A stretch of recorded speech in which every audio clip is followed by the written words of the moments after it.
আর করব না শুদ্ধ ভাই, ভুল হয়ে গেছে আমার। এবারের মতো মাফ করে দেন। জীবনেও আর অবাধ্য হব না আপনার। উক্ত কথাটি বলতে বলতে প্রাণপণ ছুটছে শীতল।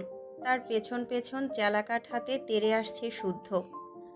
ঘামে ভিজে আছে পরনের টি শার্ট। মুখভঙ্গি অত্যন্ত গুরুগম্ভীর। দৃঢ় কপালও ঘাড় বেয়ে ঝরে যাচ্ছে চিকন সরু ঘাম। এই মুহূর্তে রাগে দিকবিদিক শূন্য সে। জেদ চেপেছে শীতলকে উচিত শিক্ষা দেওয়ার। সে ঢাকা থেকে বাড়ি এসেছে আজ প্রায় 3 দিন হলো। 3 দিনই সে খেয়াল করেছে শীতল কিছু একটা লুকাচ্ছে। কি লুকাচ্ছে সেটা গতকাল রাতে ধরেও ফেলেছে। সেই সঙ্গে নজরে পড়েছে শীতলের পদে পদে উড়নচণ্ডী ভাব, সব কিছুতে গা ছাড়া মনোভাব ও লাগাম ছাড়া কথাবার্তা। আর এগুলো সে মোটেও পছন্দ করে না, তাই বরদাস্ত করার প্রশ্নই আসে না। কারণ এই 3টে বৈশিষ্ট্য বকে যাওয়ার প্রধান কারণ। আর তার মতে কারো ভুল শুধরে দেওয়ার পরেও সে যদি বারবার একই ভুল করে, তার পানিশমেন্ট আপনা আপনি ফরজ হয়ে যায়। শীতলেরও তাই হয়েছে। সময় এসেছে শক্ত হাতে তার লাগাম টেনে ধরার। এজন্য সেও আর দেরি করল না। সঠিক মানুষকে সঠিক পন্থায় সঠিক পানিশমেন্ট বুঝিয়ে দিতে চ্যালাকাঠ হাতে সামনে এগিয়ে গেল। কিছুক্ষণ আগের ঘটনা। তখন সকাল 6:30। ঘুম থেকে উঠে পরিপাটি হয়ে বাগানে এসেছে শীতল। পরনে গোলাপি রঙা নতুন 3 পিস। লম্বা কালো চুলগুলো সযত্নে বেনুনি করে সামনে এনে রাখা। মনটা বেশ ফুরফুরে। ঠোঁটে মিষ্টি হাসি, স্নিগ্ধ মুখখানায় অপার মায়া। ডাগর ডাগর নেত্রজোড়ায় আনন্দের রেশ। এত খুশির কোনো কারণ নেই, তবুও সে খুশি। কারণ গোমরামুখ থাকতে ভালো লাগে না তার। দুদিনের ছোট এই জীবনে 1.5 দিনই যদি মন খারাপ করে থাকে, তাহলে হেসে খেলে জীবন উপভোগ করবে কখন? এটাই তো সময় জীবন উপভোগ করার। মুক্ত পাখির ন্যায় স্বাধীন মনে উড়ে উড়ে ঘুরে ঘুরে বেড়ানোর। মনে মনে এই কথা ভেবে ঠোঁটে হাসি এঁটে আশেপাশে তাকালো। একটু দূরে দারোয়ান কাকা মেন গেটের সঙ্গে লাগোয়া ছোট ঘরে নাক ডেকে ঘুমাচ্ছে। দলে দলে পাখিরা নিজস্ব স্বরে ডেকে জানিয়ে দিচ্ছে সকালের আগমনী বার্তা। সে কয়েক ধাপ এগিয়ে দৃষ্টি ছুড়ল মেন গেটের ওপাশে। সামনের রাস্তা দিয়ে 2-1জনকে হাঁটতে দেখা যাচ্ছে। তাদের পাশ কাটিয়ে রিকশার টুংটাং শব্দে আসছে যাচ্ছে নিজস্ব গন্তব্যে। গেটের আশেপাশে কাউকে না দেখে সে দীর্ঘশ্বাস ছাড়ল। কিছুক্ষণ আগে বেলকনিতে দাঁড়িয়ে দেখেছে শুদ্ধভাই জগিং করতে বের হয়েছে। যদিও ওনার ফিরতে দেরি হয় প্রায়ই, তারপরও একটু সতর্ক থাকা ভালো। আর যে কয়েকটা দিন থাকবে অবশ্যই চোখ কান খোলা রেখেই চলতে হবে। কারণ এই লোকের শকুনের মতো তীক্ষ্ণ দৃষ্টি, শেয়ালের মতো ধূর্ত বুদ্ধি। সহজে চোখ ফাঁকি দেওয়া যায় না। কিভাবে যেন সব বুঝে যায়। একবার যদি তার উদ্দেশ্যের ব্যাপারেও বুঝতে পারে, তাহলে খবর করে ছাড়বে। এসব ভাবনার ছেদ ঘটিয়ে আর না দাঁড়িয়ে নিজের কাজে লেগে পড়ল। ফোনটা সঠিক স্থানে রেখে আলতা পরা খালি পায়ে ঘাসের উপর হেঁটে একটা ভিডিও ধারণ করল। চমৎকার হয়েছে ভিডিওটা। গাছের ফাঁক ফোকর দিয়ে সূর্যের নরম আলো ঘাসে পড়ায় নজর কাটছে বেশি। তাও একটু এডিট করে একটা হিন্দি গান লাগিয়ে নিলেই হবে। সকালের দিকে রান্নাঘরে তাড়া থাকায় বাড়ির গৃহিণীরাও বাগানের দিকে আসে না। আর ছোটরা 7টার পর ঘুম থেকে ওঠে। এই সুযোগে সে বাগানের ফুলের সঙ্গে গাছের সঙ্গে হেলান দিয়ে ঘাসের উপর বসে এক এক পোজে এক এক রকমের ভিডিও নিল। ভিডিওগুলো তার মন মতো হওয়ায় হাসি লেপ্টে রয়েছে অধর জুড়ে। ভিডিওগুলো দেখতে দেখতে ভাবল, লাস্টার একটা ভিডিও নিয়ে চলে যাবে। ঘড়ির কাঁটা তখন টিকটিক করে এগিয়ে যাচ্ছে 8-এর ঘরে। যমরাজের ফেরারও সময় হয়ে গেছে। তাই সে দ্রুত চুলের বিনুনি খুলে খোলা চুলে পোজ নিয়ে দাঁড়িয়ে সামনে তাকাতেই বরফের ন্যায় জমে গেল। তার থেকে কয়েক হাত দূরে ভ্রু কুঁচকে তাকিয়ে আছে শুদ্ধ ভাই। ও যা, ধরা পড়ে গেল। এখন কি বলবে? সে উপায় না পেয়ে গাল ভর্তি হেসে বলল, হে হে, ভালো আছেন শুদ্ধ ভাই? জগিং সেরে ফিরলেন? তুই এখানে কি করছিস? এমনি এমনি হাঁটাহাঁটি করছিলাম আর কি। হাঁটতে গেলে পায়ে আলতা পরতে হয়। গরম লাগছিল। যা গরম! আলতা আলতা তো রাতেই পড়েছিলাম। শুদ্ধ আর একটা কথাও ব্যয় করল না, শুধু এদিক ওদিক তাকিয়ে কিছু একটা খুঁজতে লাগলো। পেয়েও গেল কাঙ্ক্ষিত জিনিসটা। সে একটু এগিয়ে গিয়ে অনুষ্ঠানের জন্য আনা চেলাকাঠের স্তূপ থেকে তড়িৎ গতিতে চেলাকাঠ হাতে তুলে নিল। শীতল ভয়ার্ত চোখে তাকালো।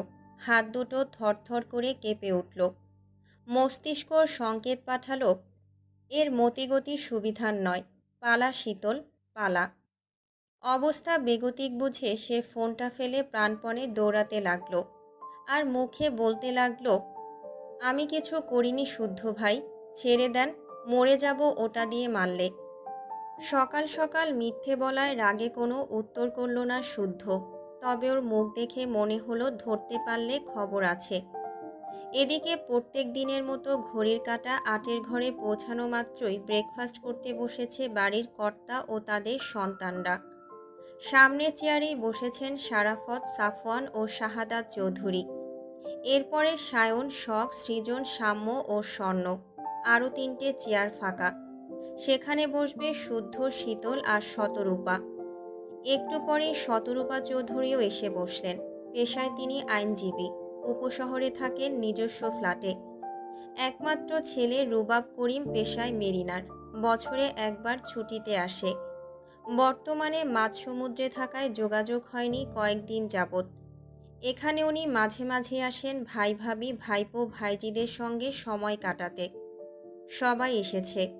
শুদ্ধ আর শীতল শুধু অনুপস্থিত। ওদেরকে ডাকতে স্বর্ণ কেবল উঠে দাঁড়াতেই বাইরে থেকে ধরফর করে ছুটে আসতে দেখা গেল শীতলকে। শীতলের পেছনে শুদ্ধকে দেখে সকলেই হতবাক, বিশেষ করে তার হাতের মেহগনি গাছের মোটা চালাকার দেখে। বিস্ময় খেই হারিয়ে ফেলেছেন সকলে। এইটুকু মেয়েকে চালাকার দিয়ে মারতে তেড়েছে। মারলে মেয়েটা বাঁচবে? কি এমন বড় অপরাধ করেছে চেলাকাঠ দিয়ে মারতে হবে? তবে শুদ্ধ রেগে আছে দেখে সিতারা চৌধুরী আগে ছুটলেন ছেলেকে বাদ সাধতে। চেলাকাঠ দেখে বুঝতে বাকি নেই শীতল আবার কোনো কাণ্ড ঘটিয়েছে। নয়তো ছেলেটা হঠাৎ রাগলো কেন? এখন যদি রাগের বসে ২ ঘা বসিয়ে দেয় তখন কি হবে? ওই হাড়গিলে শরীরে শক্ত মার হজম করতে পারবে? এদিকে ছুটতে ছুটতে হাঁপিয়ে গেছে শীতল। মুখ থুবড়ে পড়ে যাওয়ার উপক্রম। বড় মাকে আসতে দেখে ভরসা পেল। পায়ের গতি একটু শিথিল করা মাত্রই পায়ের পেশি বরাবর বাড়ি বসিয়ে দিল শুদ্ধ। বাড়িটা জোরে দিয়েছে বলার অপেক্ষা রাখে না। তীব্র যন্ত্রণায় সে পা ধরে ওমাগো বলে চিৎকার করে সেখানেই বসে পড়েছে। শুদ্ধ আরেক ঘা বসানোর আগেই সিতারা চৌধুরী দ্রুত বেগে চালাকাঠ ধরে নিয়ে বললেন, ছেড়ে দে বাপ, কি করেছে মেয়েটা? এইটুকু বাচ্চা মেয়েকে চালাকাঠ দিয়ে কেউ মারে? মরে যাবে তো মেয়েটা। যাক, মরে যাক। এইরকম বেয়াদব থাকার চেয়ে না থাকাই ভালো। কিন্তু কি করেছে সে, বলবি তো নাকি? সকাল সকাল ঘুম থেকে উঠে ডাকাতের মতো রুদ্ররূপ ধরলি কেন? এই কথা বলতে বলতে উনি ছেলেকে একটু দূরে সরাতে চাইলেন, কিন্তু শক্তপোক্ত দেহের পুরুষালী দেহটাকে এক পাও নড়াতে পারলেন না। সে এখনও তীক্ষ্ণ দৃষ্টিতে তাকিয়ে আছে শীতলের দিকে। এদিকে কাঁদতে কাঁদতে পেছন থেকে বড় মাকে জাপটে ধরেছে শীতল। মাত্র একটা বাড়ি খেয়ে হাউমাউ করে কাঁদছে। চোখ মুখ লাল করে ভয়ে সিটিয়ে আছে বড় মার পেছনে। ফাটা বেগুনের মতো চুপসে গেছে এক বুক সাহস। শুদ্ধ রাগে ফুঁসছে। আরেকটা বাড়ি দেওয়ার জন্য হাত নিষ্পিস করছে, কিন্তু সিতারা চৌধুরী হাত ধরে থাকায় পারছে না। তাকে কাঁদতে দেখে শুদ্ধ আরেকটা দেওয়ার জন্য মাকে সরাতে গেলে শীতল কাঁদতে কাঁদতে বলল, আর করব না ভাইয়া, এবারের মতো মাফ করে দাও। আর করবি কি করবি না সেটা পরের হিসাব। এখন করলি কেন?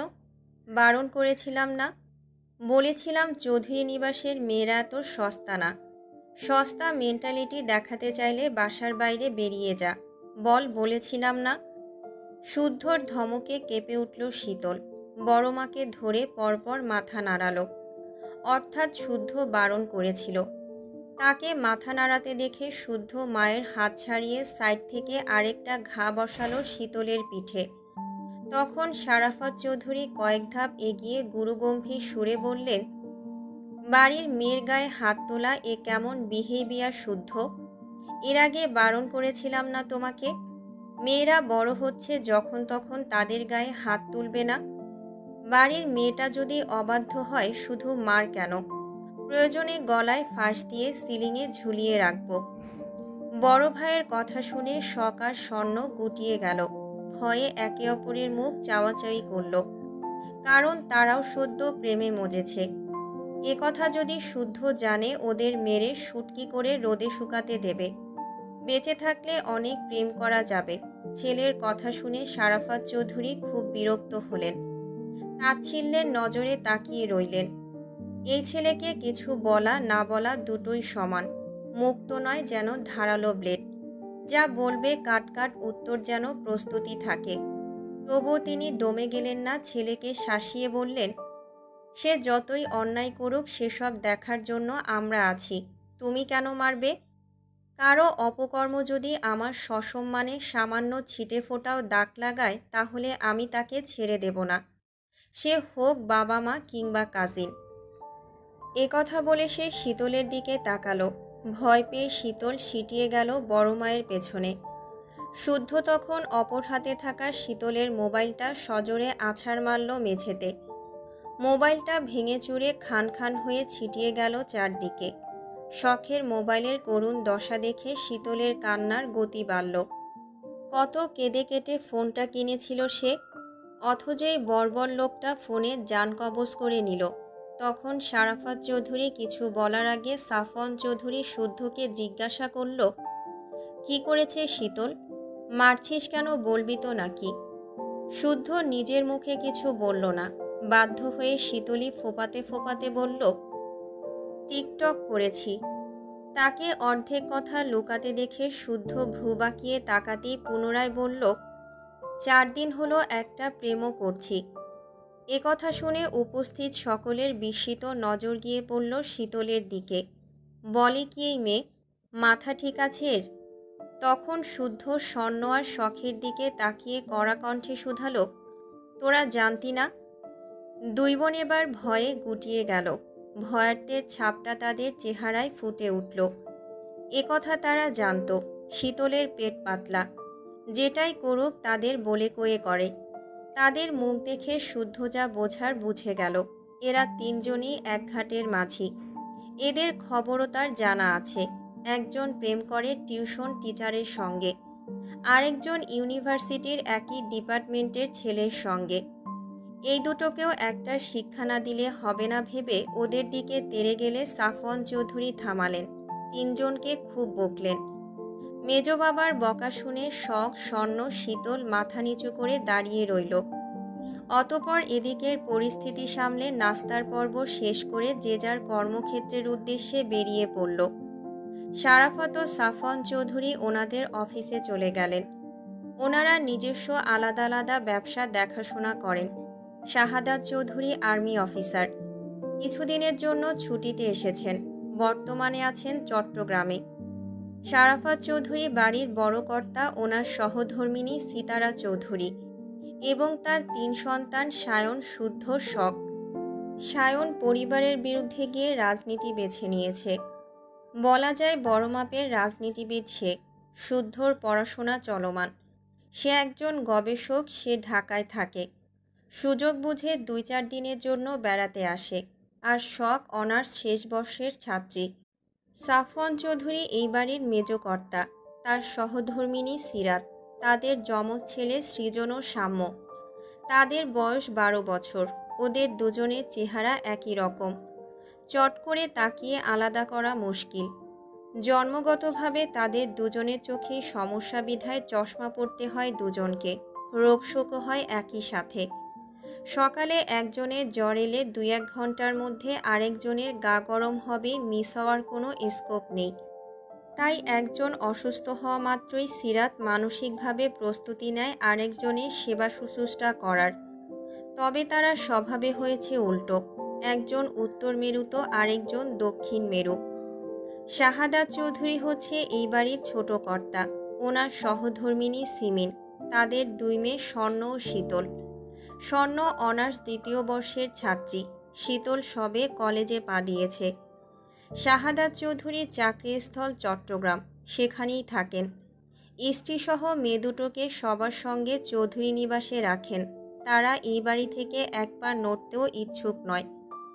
ধরাবাঁধা নিয়মে নাকি খাপ খাওয়ানো তাদের পক্ষে সম্ভব না। এ কথা শুনে উনিও আর কিছুই বলেন না, কারণ ওনার অনুপস্থিতিতে স্বর্ণবার শীতল কম আদর পায় না। বরং সারাফাত, সাফন চৌধুরী সহ বাড়ির প্রত্যেকটা সদস্য একটু বেশি ভালোবাসে তাদের।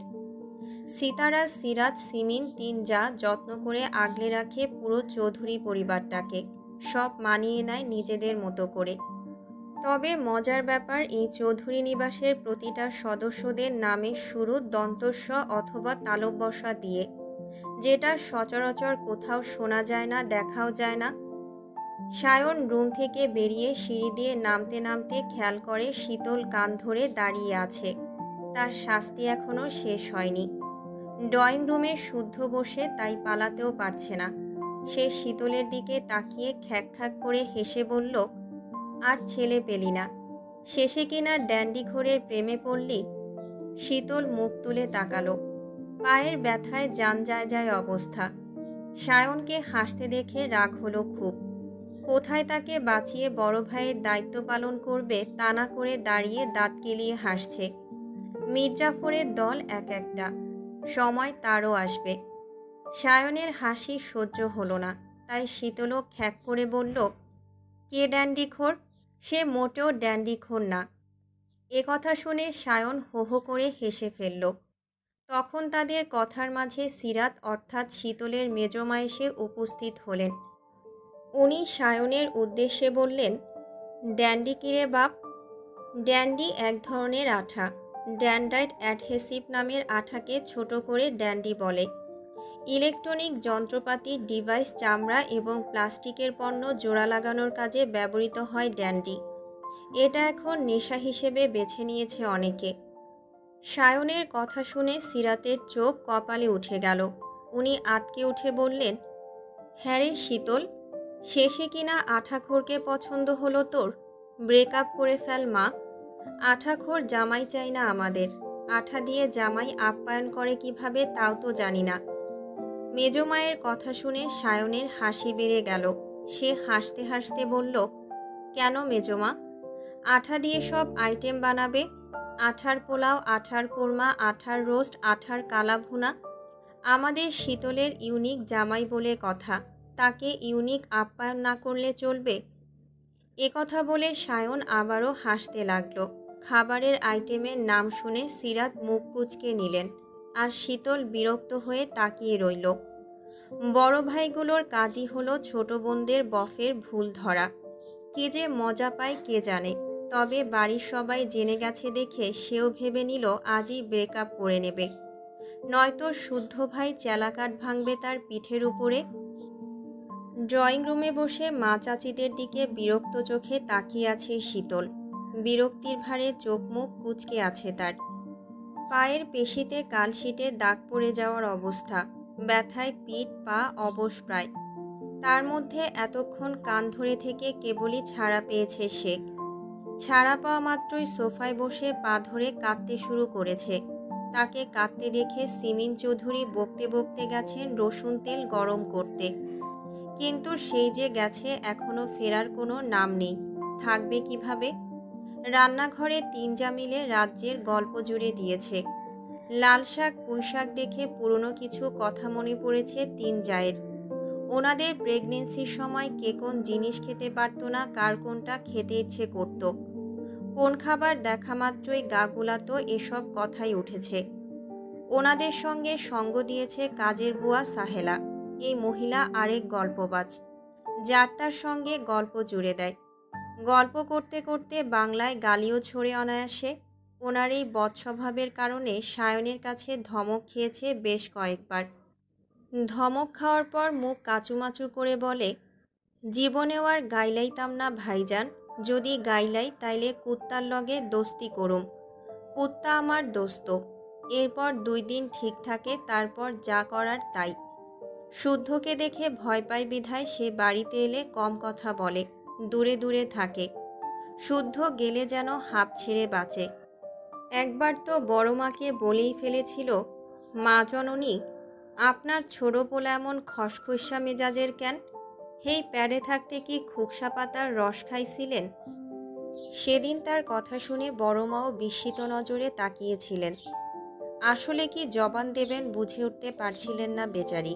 এইদিকে রান্নাঘরে গল্প আরও জমে উঠেছে। অট্টহাসির শব্দ শোনা যাচ্ছে। শীতল ফোপাতে ফোপাতে খোঁড়াতে খোঁড়াতে ধীরে ধীরে সিঁড়ি বেয়ে নিজের রুমে গেল। বিছানায় শুয়ে বালিশের পেটে মুখ গুজে কাঁদতে লাগলো। সকাল সকাল মুড খারাপ করে দিয়েছে এই পাজি শুদ্ধ। সব জায়গায় শুদ্ধর পুরুষগিরি না করলে চলে না। ইস, চেলাকাট দিয়ে কত জোরে মারল। এভাবে কেউ কাউকে মারে? পুলিশও চোরকে এভাবে পেটায় না বোধ হয়। আর কেউ কিছুই বলল না, বারণও করল না, শুধু পানিশমেন্ট দেওয়া দেখল। এখানেই প্রমাণিত হয় বাড়ির কেউ ভালোবাসে না তাকে, কেউ না। যখন কেউ ভালোই বাসে না এই মুহূর্তে মরে গেলেই ভালো হতো, তখন সবাই বুঝতো। এত মারকাটের কি খুব দরকার ছিল? কি এমন মস্ত বড় পাপ করেছে? শুধু টিকটকই করেছে। অসংখ্য মানুষ টিকটক করে, প্রেম করে, তারা কি মানুষ না? মোদ্দা কথা, প্রেম আর টিকটক এক জিনিস হলো নাকি? মোটেও না। শয়তানে যখন নাড়ে মানুষ তখন প্রেমে পড়ে। প্রেম করতে ডগমগ করে উঠলে প্রেমের খাদে, সেই খাদে একা একাই হাবুডুবু খায়। তারপর যখন হুঁশ আসে তখন বোঝে প্রেম কি জিনিস। আর মনের খুশির জন্য করে টিকটক, নেচে গেয়ে বিনোদন দেয় নিজেকে এবং নিজের মর্জিকে। তাই তার ভাষ্যমতে প্রেমের জায়গায় প্রেম, টিকটকের জায়গায় টিকটক। মূলত একথা ভেবে প্রেম আর টিকটক করার সিদ্ধান্ত নিয়েছে, যাতে প্রেমে ছ্যাঁকা খাওয়া মাত্র টিকটক করে মনের দুঃখ কমাতে পারে। তাছাড়া কষ্টের গানগুলো নাকি ছ্যাঁকা না খেলে ঠিকঠাক মতো অভিনয় করা যায় না, করলেও খামতি থেকে যায়। এই তো তাদের পাশের বাড়ির ডিভোর্সি মেয়ে রুনিয়া আপু টিকটক করে। তার লদলদে গতর নিয়ে ঝাঁকানাকা গানে কোমর দুলিয়ে দুলিয়ে নাচে। কখনো বা প্রাক্তন স্বামীর কথা ভেবে ভিডিও অন করে খুব কাঁদে। এতে স্বামীকেও স্মরণ করা হয়, টিকটকও করা হয়। আবার তাদের ক্লাসের মেকআপ সুন্দরী মিলি টিকটক করে। পড়াশোনায় পুরাই ডাব্বা, কলেজ ব্যাগে বই বাদে মেকআপ সামগ্রী নিয়ে ঘোরে। পথে ঘাটে সুযোগ পেলেই টিকটক করতে শুরু করে। এসব করে সমান তালে টাকা কামাচ্ছে। আইফোন কিনতে নাকি বিদেশ যাবে। দেশে আসা আইফোন প্রায় নকল হয়, তাই সরাসরি বিদেশে গিয়ে চোখে দেখে পরখ করে আইফোন কিনবে। কি সৌভাগ্য তার! নিজের টাকায় শখের জিনিস কেনার মতো সুখ পৃথিবীতে আর আছে নাকি? নেই তো। এই সুখ অনিন্দ, নিষ্কলঙ্ক। বাস্তব সত্য হলো, টাকা থাকলে সবাই উড়ে উড়ে ভালোবাসতে আসে, আদর করে, কিছু হলে বলার আগে কিলকিল করে যত্ন করে আসে। আর যার টাকা নেই তার সম্মানের পারদ একদম শূন্যের কোঠায়। গুরুতর কিছু হলেও গুরুত্ব মেলে না, যত্ন মেলে না এই বাড়িতে। জলজ্যান্ত উদাহরণ হিসেবে তার কথাখানাই ধরা যাক। তার টাকা নেই, ছোটোখাটো ইনকামের সোর্সও নেই, এজন্য কেউ দেখতেও পারে না, ভালোবাসে না। মাসে মাসে মোটা টাকা কামানো ঘাওড়া শুদ্ধই সবার চোখের মণি, কয়লার খনি। ওর সামান্য জ্বর এলো সবাই তাকে আদরে আদরে গদগদ করে মাথায় তুলে রাখে, অথচ তার বেলায় যেন লবডঙ্কা। অন্যকে কী বা বলবে? নিজের আপন মায়েরই কোনো পাত্তা নেই, গুরুত্ব নেই। থাক, লাগবে না কারো পাত্তা। পায়ের ব্যথাতেই মরে ভূত হয়ে এখানে এভাবে পড়ে থাকুক, আর সবাই শুদ্ধ পুরুষকে নিয়ে ভালো থাকুক। এমন মন গড়া অভিযোগ করতে করতে শীতল এক পর্যায়ে ঘুমিয়ে গেল। তবে তার অজানায় রয়ে গেল সে ঘুমানোর পর তার মা বড় মা এসে পায়ের ব্যথা কমানোর স্প্রে করেছে, ঠিকঠাক শুয়ে গায়ে চাদর টেনে দিয়েছে। পাগল মেয়েটা কত শত অভিযোগ করল, অথচ এটাও অজ্ঞাত রইল তার মা পায়ের কালছিটে দেখে ছলছল চোখে তাকিয়ে আলতো করে হাত বুলিয়েছেন স্নেহমাখা স্পর্শে। কপালে আদর এঁকে অশ্রু ভেজা চোখ মুছে দিয়েছেন মমতা মাখা আঁচলে। আর বড় মাওর পায়ের অবস্থা দেখে শুদ্ধকে আরেক দফা ঝেড়েছে। সময় তখন দুপুর 1:48। এই সময় চৌধুরী নিবাসের কর্তারা বাসাতে থাকে না বললেই চলে। অফিস থেকে বাসায় ফিরে লাঞ্চ ছাড়া সম্ভব হয়ে ওঠে না। ব্যস্ততা থাকে, কখনো মিটিং থাকে, হিসাব নিকাশের ব্যাপার থাকে। মোদ্দা কথা, সময়ের সঙ্গেও পেরে ওঠা মুশকিল হয়ে দাঁড়ায়।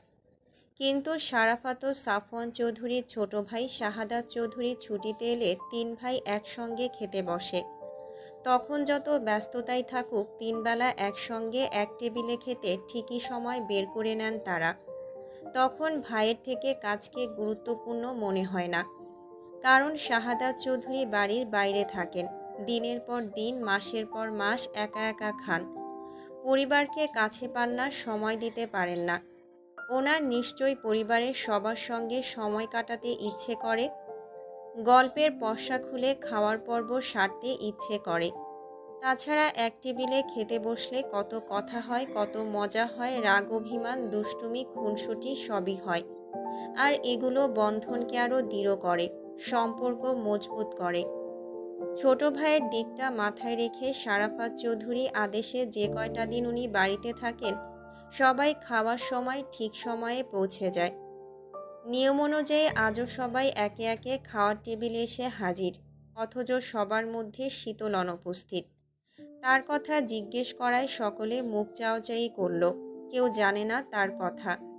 সকালের পর তাকে নিচে দেখা যায়নি, রুম থেকেও বের হয়নি, এমনকি সকালেও খায়নি। এ কথা শুনে শারাফাত চৌধুরী নিজেই গেলেন অভিমানী মেয়েটার রাগ ভাঙাতে। উনি না গেলে তাকে কেউ আনতেও পারবে না, একথা কারো অজানা নয়। বাবাকে যেতে দেখে শুদ্ধ বিরক্ত হয়ে তাকালো। এত আহ্লাদে আরও ফাজিল হয়েছে সে। শাসন শাসনী একটা মেরেছে কিনা তাতে না খেয়ে কেঁদে কেটে ঢঙের পসরা খুলে বসেছে। বাবা গেল, এরপরও যদি না আসে তাহলে আরেক দফা মার হবে তার। সকালে চেলাকাট দিয়ে দিয়েছে, এবার হাতই যথেষ্ট। থাপড়ে মারির দাঁত যদি না নড়িয়েছে, তার নামও সোয়াইব চৌধুরী শুদ্ধ নয়। এদিকে ক্ষুধার চোটে শীতলের সাধের ঘুম ভেঙে গেছে অনেক আগেই, কিন্তু মনে জেদ পুষে উঠছে না, খেতেও যাচ্ছে না। খালি এপাশ ওপাশ করে সময় কাটাচ্ছে। ফোনটাও তো নেই যে স্বর্ণ অপুকে ফোন করে বলবে চুপি চুপি কোনো খাবার দিয়ে যেতে। তার রাগের আবার আরেক জ্বালা। মানুষের রাগ উঠলে নাকি ক্ষুধামন্দা হারিয়ে যায়, আর তার পেটে রাক্ষসে ক্ষুধা এসে হাজির হয়। ইচ্ছে করে দুনিয়া শুদ্ধ খেয়ে ফেলবে। এটা কোনো কথা? এমন হলে রাগ দেখাবে কি করে? আর রাগ না দেখালে বোঝাবে কিভাবে সেও বড় হয়েছে? তাকে যখন তখন মারা যাবে না, বকাও যাবে না। কিন্তু কেউই খেতে ডাকছে না কেন? কিছুক্ষণ আগে বাবা, মেজো চাচ্চু, বড় মা, শকাপু ডেকেছিল, সে রাগ করে যায়নি। অভিমানের পারদ আকাশচুম্বী কিনা, যাবেও না, খাবেও না ভেবে দরজা আটকে ঘাপটি মেরে বসেছিল। ঘুম ভাঙার পরে তার রাগ পড়ে গিয়েছিল কিছুটা, কিন্তু তাদের ডাকাডাকি শুনে শুদ্ধ রুম থেকে বেরিয়ে খ্যাক খ্যাক করে বলেছে, এত ডাকাডাকির কি আছে? খাবে না ভালো কথা, একবেলা না খেলে কেউ মরে যায় না। ওই লাউয়ের বাচ্চা কোদো এই কথা বলে তার রাগটাকে বাড়িয়ে দিয়েছে। সে পারত না নিজে এসে সুন্দর করে ডাকতে? একবার বললে কী বা হতো, সরি, আর মারব না, খেতে আয়। কিন্তু সে উল্টো তেরা কথা বলে রাগ চড়িয়ে দিয়েছে। মেজাজের উপর কেরোসিন ঢেলে আগুন জ্বালিয়ে দিয়েছে। তখন থেকে তার মেজাজও চাঙে উঠে আছে। আপাতত বিশ্রী মেজাজ ঠান্ডা করতে শাওয়ার নিয়ে এলো সে। শুদ্ধকে বকা চলমান রেখে ভেজা চুল মুছতে মুছতে কে যেন নক করল রুমের দরজায়।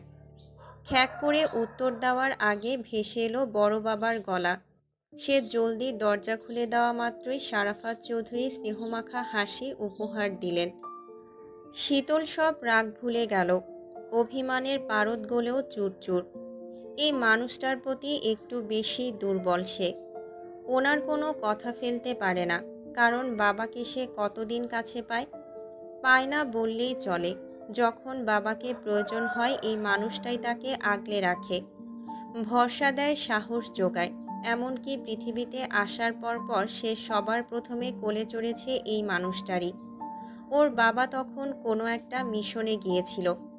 এমনিতেও সে জানে উনি সবার থেকে তাকে একটু বেশি ভালোবাসে, কারণ শীতল নাকি মায়ের পেট থেকে আধমরা হয়েছিল, অনেক দিন হসপিটালে থেকে সুস্থ হয়েছিল, দেখতে এত আদরে হয়েছিল, খুব সহজেই তার উপর সবার মায়া পড়ে গিয়েছিল। একটু বড় হয়ে বাবার আঙুল না পেয়ে বড় বাবার আঙুলটাকে আঁকড়ে ধরেছিল সে।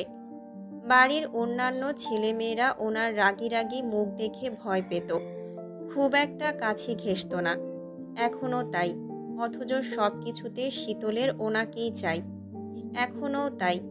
রুমের দরজায় বড় বাবাকে দেখে কিছু বলতে হলো না, সে বিনা বাক্যেই নিচে নেমে এলো, চেয়ার টেনে খেতে বসলো। আজ দুপুরে স্পেশাল আইটেম সর্ষে ইলিশ, অন্যান্য পদও আছে। অ্যালার্জিজনিত সমস্যার কারণে শুদ্ধ ইলিশ খায় না, তাই শুধু তার জন্য সিতারার হাতের স্পেশাল ডিম ভুনা। শীতলও জানে ডিম ভুনা শুদ্ধের জন্য, তবুও সে ভাত নিয়ে ডিমটাই পাতে তুলে নিল। কেউ যেন ফেরত দেওয়ার কথা বলতে না পারে, তাই ডিমটাই আগে মুখে পুরে দিল। বলা বাহুল্য সে এভাবে মনে রাগ মিটালো। মেয়ের ছেলে মানুষই দেখে সিমিন দাঁতের উপর দাঁত চেপে বলল, এ কি, তুই শুদ্ধ ডিম খেয়ে নিলি কেন? ডিমের গায়ে কারো নামধাম লেখা নেই তো, আমি কি করে জানবো এটা কার ডিম? মুরগির ভেবেই তো খেলাম। এ কথা বলে সে সরাসরি শুদ্ধর দিকে তাকালো, তারপর জিজ্ঞেস করল, শুদ্ধ ভাই, এটা আপনার ডিম? শুদ্ধ একেবারে নিশ্চুপ, বড়রা শুনেও না শোনার ভান করে খেতে ব্যস্ত। তবে স্বর্ণ আর শখ একে অপরের মুখ চাওয়াচাই করল। মার খেয়েও দুষ্টুমি কমে না এই পাজিমের। এখন যদি শুদ্ধ ভাই উঠে চটাস করে থাপ্পড় দেয়, তখন কি হবে? দুটো মার খেয়ে তো সকাল থেকে বিছানাগত হয়ে পড়েছিল, আরেক চোট খেলে দুই চোখে সর্ষে ফুল দেখবে। তাছাড়া কেউ যদি বারবার যেচে নিজের পায়ে কুড়াল মারতে চায়, তাহলে কী বা করার? অথচ শীতলের কথা শুনে শারাফাত চৌধুরী মুখ টিপে হাসলেন, তবে সেই হাসিটা ঠোঁটের কোণেই অদৃশ্য রয়ে গেল। কথায় বলে, হাতির গায়ে শক্তি বেশি হলেও পিঁপড়েও কম যায় না। সেও মরার আগ পর্যন্ত দাঁত বসিয়ে কামড়ে ধরে থাকে। বিপক্ষ দলকে বোঝায় হেরে যাওয়ার পাত্র সে নয়, সহজে হার মানে ভীতুরা। শুদ্ধ নিজের মতো খেতে ব্যস্ত, অল্প অল্প ভাত মুখে দিয়ে সুন্দর করে খাচ্ছে সে। শীতলের কাণ্ড দেখেও নির্বাক, এমনকি তার কথার জবাব দেওয়ারও প্রয়োজন মনে করল না সে। কারণ পাগলারা তো কত কী বলে, সব কথা কি আর ধরতে আছে? বোধবুদ্ধি থাকলে বলতো না নিশ্চয়ই। অথচ শীতল মনের সুখে ডিমটা খেয়ে সর্ষে ইলিশ দিয়ে তৃপ্তি সহকারে খাচ্ছে। মাঝে মাঝে আর চোখে শুদ্ধর দিকে তাকিয়ে মিটিমিটি হাসছে। মুখে ভাতের লোকমা তুলে মনে মনে চিৎকার করে বলছে, এই শুদ্ধ ভাইয়া, খাও না তোর স্বাদ ক্যা? বড় জায়ের ইশারায় সিমিন মেয়েকে আর কিছুই বলল না, বরং গজগজ করে তাড়াতাড়ি ডিম ভেজে শুদ্ধর প্লেটে তুলে দিল। এখন নিশুতি রাত, ধীরে ধীরে ঘড়ির কাঁটা এগোচ্ছে 3টার ঘরে। গাঢ় আধারে ডুবে আছে ধরাধাম। আকাশে উঠেছে মস্ত বড় পূর্ণিমার চাঁদ, বইছে মৃদু বাতাস। আশেপাশে কোথাও একদল কুকুর ডাকছে নিজস্ব স্বরে। দুই একটা জোনাকির দেখা মিলেছে অদূরে ঝোপে। তারা নিজস্ব আলো জ্বালিয়ে উড়ে উড়ে ঘুরে ঘুরে বেড়াচ্ছে স্বাধীন মনে। থেমে থেমে ঝিঝি পোকাও তাল মেলাচ্ছে অদ্ভুত স্বরে। ঠিক সেই মুহূর্তে বাসা থেকে বেরিয়ে এলো শখ আর স্বর্ণ। হাঁটছে ধীর গতিতে, ভয়ে এদিক ওদিক তাকাচ্ছে সতর্ক দৃষ্টিতে। তাদের থেকে মাত্র কয়েক হাত দূরে অন্ধকারে দাঁড়িয়ে আছে একটা পুরুষ অব্যয়। দারোয়ান কাকাকে দেখা যাচ্ছে না, বেঘরে ঘুমাচ্ছে বোধহয়। আর একটু সামনে গিয়ে কাঙ্ক্ষিত ব্যক্তির দেখা পেয়ে দ্রুত এগিয়ে গেল তারা। আর্তনাদ করে জাপটে ধরল সেই আগন্তুককে। আঘাতপ্রাপ্ত শরীরে হালকা স্পর্শ জান বেরিয়ে যাওয়ার জোগাড়, তবুও আগন্তুক ব্যথাতুর শব্দ না করে নিজেকে সামলে নিল। জোরপূর্বক হাসার চেষ্টা করল, দুজনকে জাপটে ধরে কিছু বলার চেষ্টা করল, কিন্তু অতিরিক্ত জ্বরে কাঠ হয়ে আসা কণ্ঠস্বরে কোনো শব্দই বের হলো না। কয়েকবার শুকনো ঢোক গিলেও চেষ্টায় ব্যর্থ হলো। তাকে এই অবস্থায় হাসতে দেখে শখ কান্না ভেজা স্বরে বলল, এ কী অবস্থা তোমার? কোথায় ছিলে তুমি? ফোন বন্ধ ছিল কেন? ছোট বোনের কথা শুনে বুজে আসা চোখ দুটো পুনরায় খুলল সায়ন। আশেপাশে তাকালো, তারপর ধীরে ধীরে বলল, আমাকে ধর বোন, মাথা ঘুরছে, হাঁটতে পারছি না, মনে হচ্ছে এক্ষুনি পড়ে যাব। ভাইয়ের কথা শোনা মাত্রই স্বর্ণ আর শখ দ্রুত তাকে ধরল। তাদের চোখে পানি দেখে সায়ন কাঁদতে বারণ করল। ফিসফিস করে জানালো সে ঠিক আছে এবং বাড়ির কেউ জানার আগে তাকে এক্ষুনি রুমে নিয়ে যেতে। ভাইয়ের অবস্থা দেখে কেউ আর কথা বাড়ালো না। ধীরে ধীরে দোতলায় নিয়ে যেতে সামনে পা বাড়ালো। চৌধুরী নিবাসের দোতলার রুমগুলো বাড়ির ছোট সদস্যদের দখলে, বড়রা থাকে নিচতলায়। দোতলায় সায়নের পাশে শুদ্ধর রুম, শুদ্ধর পাশটায় শখের রুম। শখ স্বর্ণ এক রুমে থাকে, ওরা দুজন ঘুমায়ও একসাথে। কিন্তু শীতলকে নেয় না, কারণ শীতলের ঘুমানোর ভঙ্গিমা ভালো না। সে ঘুমের ঘোরে পাশের জনের বুকের উপর পা তুলে দেয়, ঘুমের ঘোরে বক বক করে হাসে। পাশের ঘুমন্ত মানুষটা যদি হঠাৎ খিলখিল করে হেসে ওঠে তাহলে কেমন লাগে? তাছাড়া শখ আর স্বর্ণ দুজনেই রাত জেগে ফোনে কথা বলে। তারা এখন বড় হয়েছে, ব্যক্তিগত মানুষও রয়েছে। এসব শীতল জানলে সবাইকে জানিয়ে দেবে। এই মেয়ের পেট পাতলা, তার পেটে কোনো কথা থাকে না। অগত্যা শীতল একা একটা রুমে থাকে। তার রুমের দরজা সবসময় হাট করে খোলা থাকে। বলা বাহুল্য, ইচ্ছে করে দরজা খোলা রাখে যাতে ভয় পেলে দৌড়ে বের হতে পারে।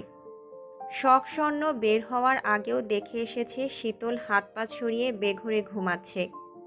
কথা বলার সময় শীতলের গলার স্বর আস্তে হয় না। তার ফিসফিস করা কথাও পাশের জন শুনে ফেলে, তাই তাকে ডাকার ভুল করেনি তারা। তাছাড়া সায়ন তাদের কল করে বলেছে যেন কেউ বুঝতে না পারে এমনভাবে বাসার বাইরে আসতে, কারণ তার এই অবস্থা দেখে তুলকালাম ঘটে যাবে। যা হবে সকালে দেখা যাবে। এই মুহূর্তে তার বিশ্রামের দরকার। শরীর ছেড়ে দিচ্ছে, অসহ্য ব্যথায় দুই চোখ বুজে আসছে। তাছাড়া এবারই যে প্রথম তা তো নয়। এভাবে প্রায় দিনই মধ্যরাতে বাসায় ফেরে সে, আর তাকে চুপি চুপি বাসায় ঢুকতে সাহায্য করে তারই ছোট বোনেরা। তারা চারজন বাইরে থেকে সিঁড়ির কাছে আসতেই হঠাৎ ড্রয়িং রুমের লাইট জ্বলে উঠল। অন্ধকার কেটে আলোর মাঝে দেখা গেল শাহাদাত চৌধুরী দাঁড়িয়ে আছেন। দৃষ্টি তাদের দিকে নিবদ্ধ। ছোট চাচ্চুকে দেখে চারজন ধরা পড়ে মাথা নিচু করে নিল। তবে মনে মনে খানিকটা স্বস্তি পেল শারাফাত চৌধুরীর কাছে ধরা না পড়ায়। ওনার কাছে ধরা পড়লে খবর ছিল তাদের।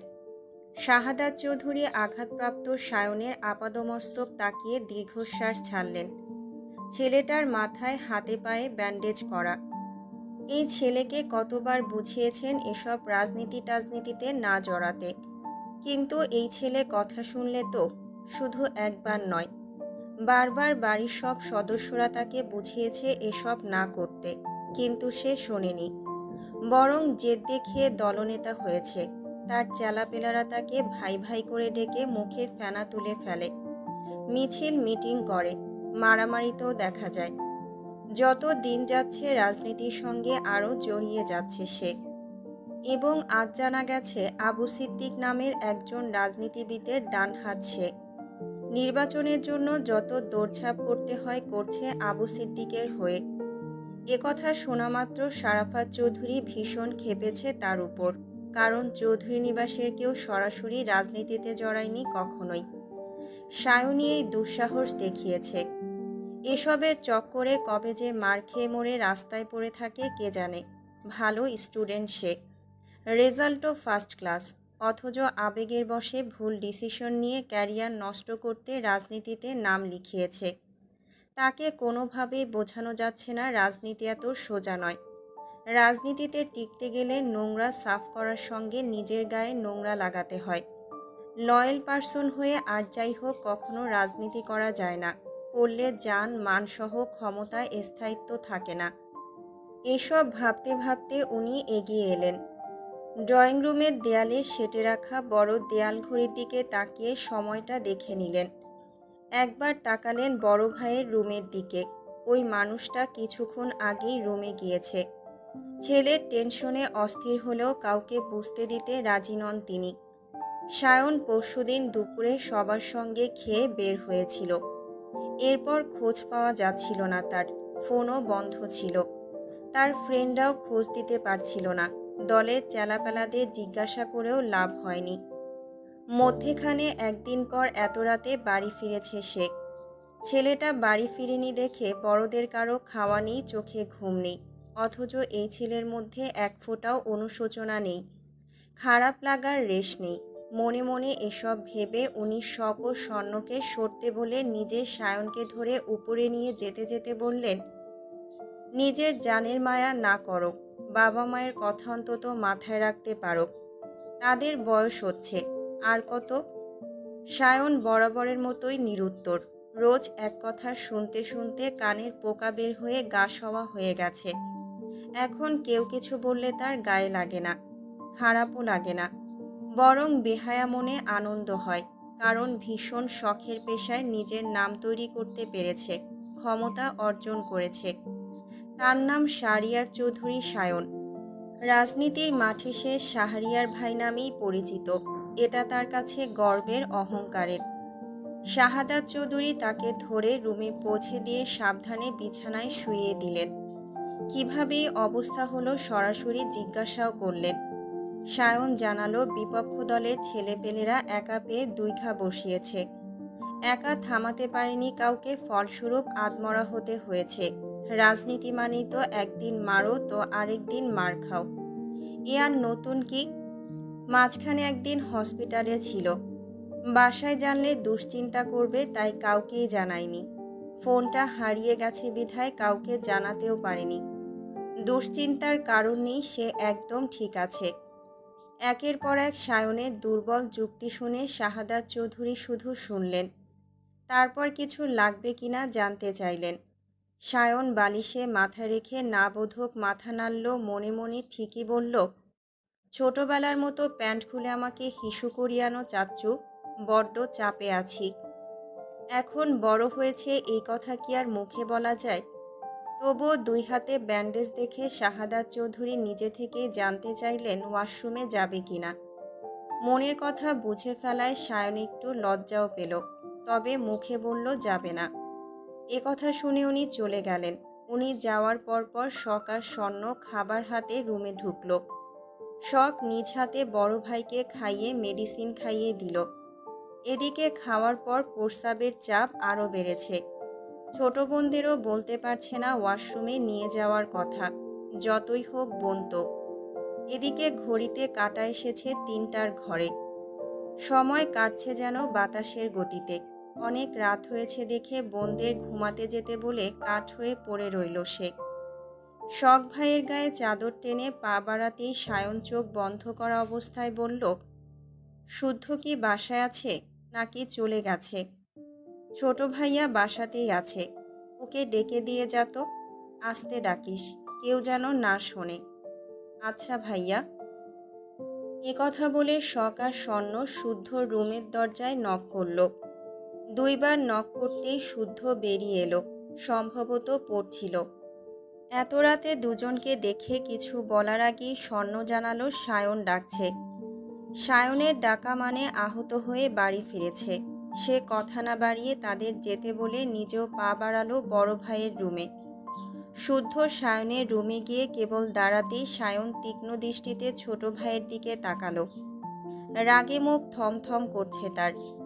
এতক্ষণ নিজেকে সামলালো, শুদ্ধকে দেখা মাত্রই চড়চড় করে রাগ বাড়ছে।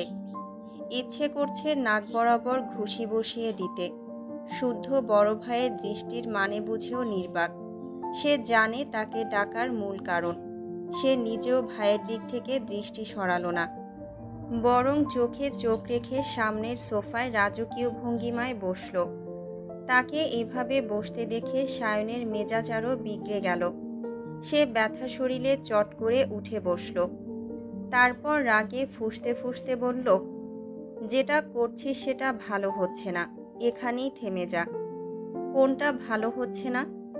কিসের কথা বলছি ভালো করেই জানিস। মিষ্টি কথায় বাওয়াল বাদ দিয়ে ঝেড়ে কাশ। তুমি কি আমার গফ যে মিষ্টি বাওয়াল ঝাড়ব? কেন ডেকেছ বলো?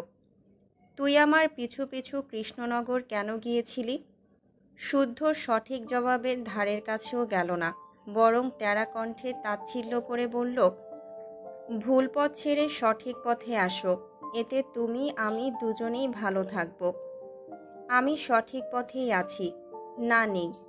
তুমি ভুল মানুষের সঙ্গ পেয়ে ভুলকে সঠিক বলে চালিয়ে দিলে তো হবে না। তোমাকে আগেও বলেছি, চোখ কান খোলা রেখে আগে মানুষ চিনে পা বাড়াও। এখন তোর থেকে আমাকে মানুষ চেনা শিখতে হবে? আমি বোকা, তুই চালাক, এটাই বোঝাতে চাচ্ছিস? বোঝাতে চাচ্ছি না, সরাসরি বলছি তুমি বোকা। বোকা বলে যে কেউ সহজে তোমার ব্রেন ওয়াশ করতে পারে। তুমি না ভেবেই ভুল মানুষকে বাঁচাতে বুলেটের সামনে বুক পেতে দাঁড়িয়ে যাও। সেই মনিউ ভাই। শুদ্ধ। ভাইয়ের ধমক শুনেও শুদ্ধ দমল না, বরং সে আগের তুলনায় তীক্ষ্ণ সুরে পাল্টা জবাব দিল, চেঁচিয়ে সত্যকে মিথ্যা প্রমাণের বৃথা চেষ্টা করে এনার্জি লস করো না।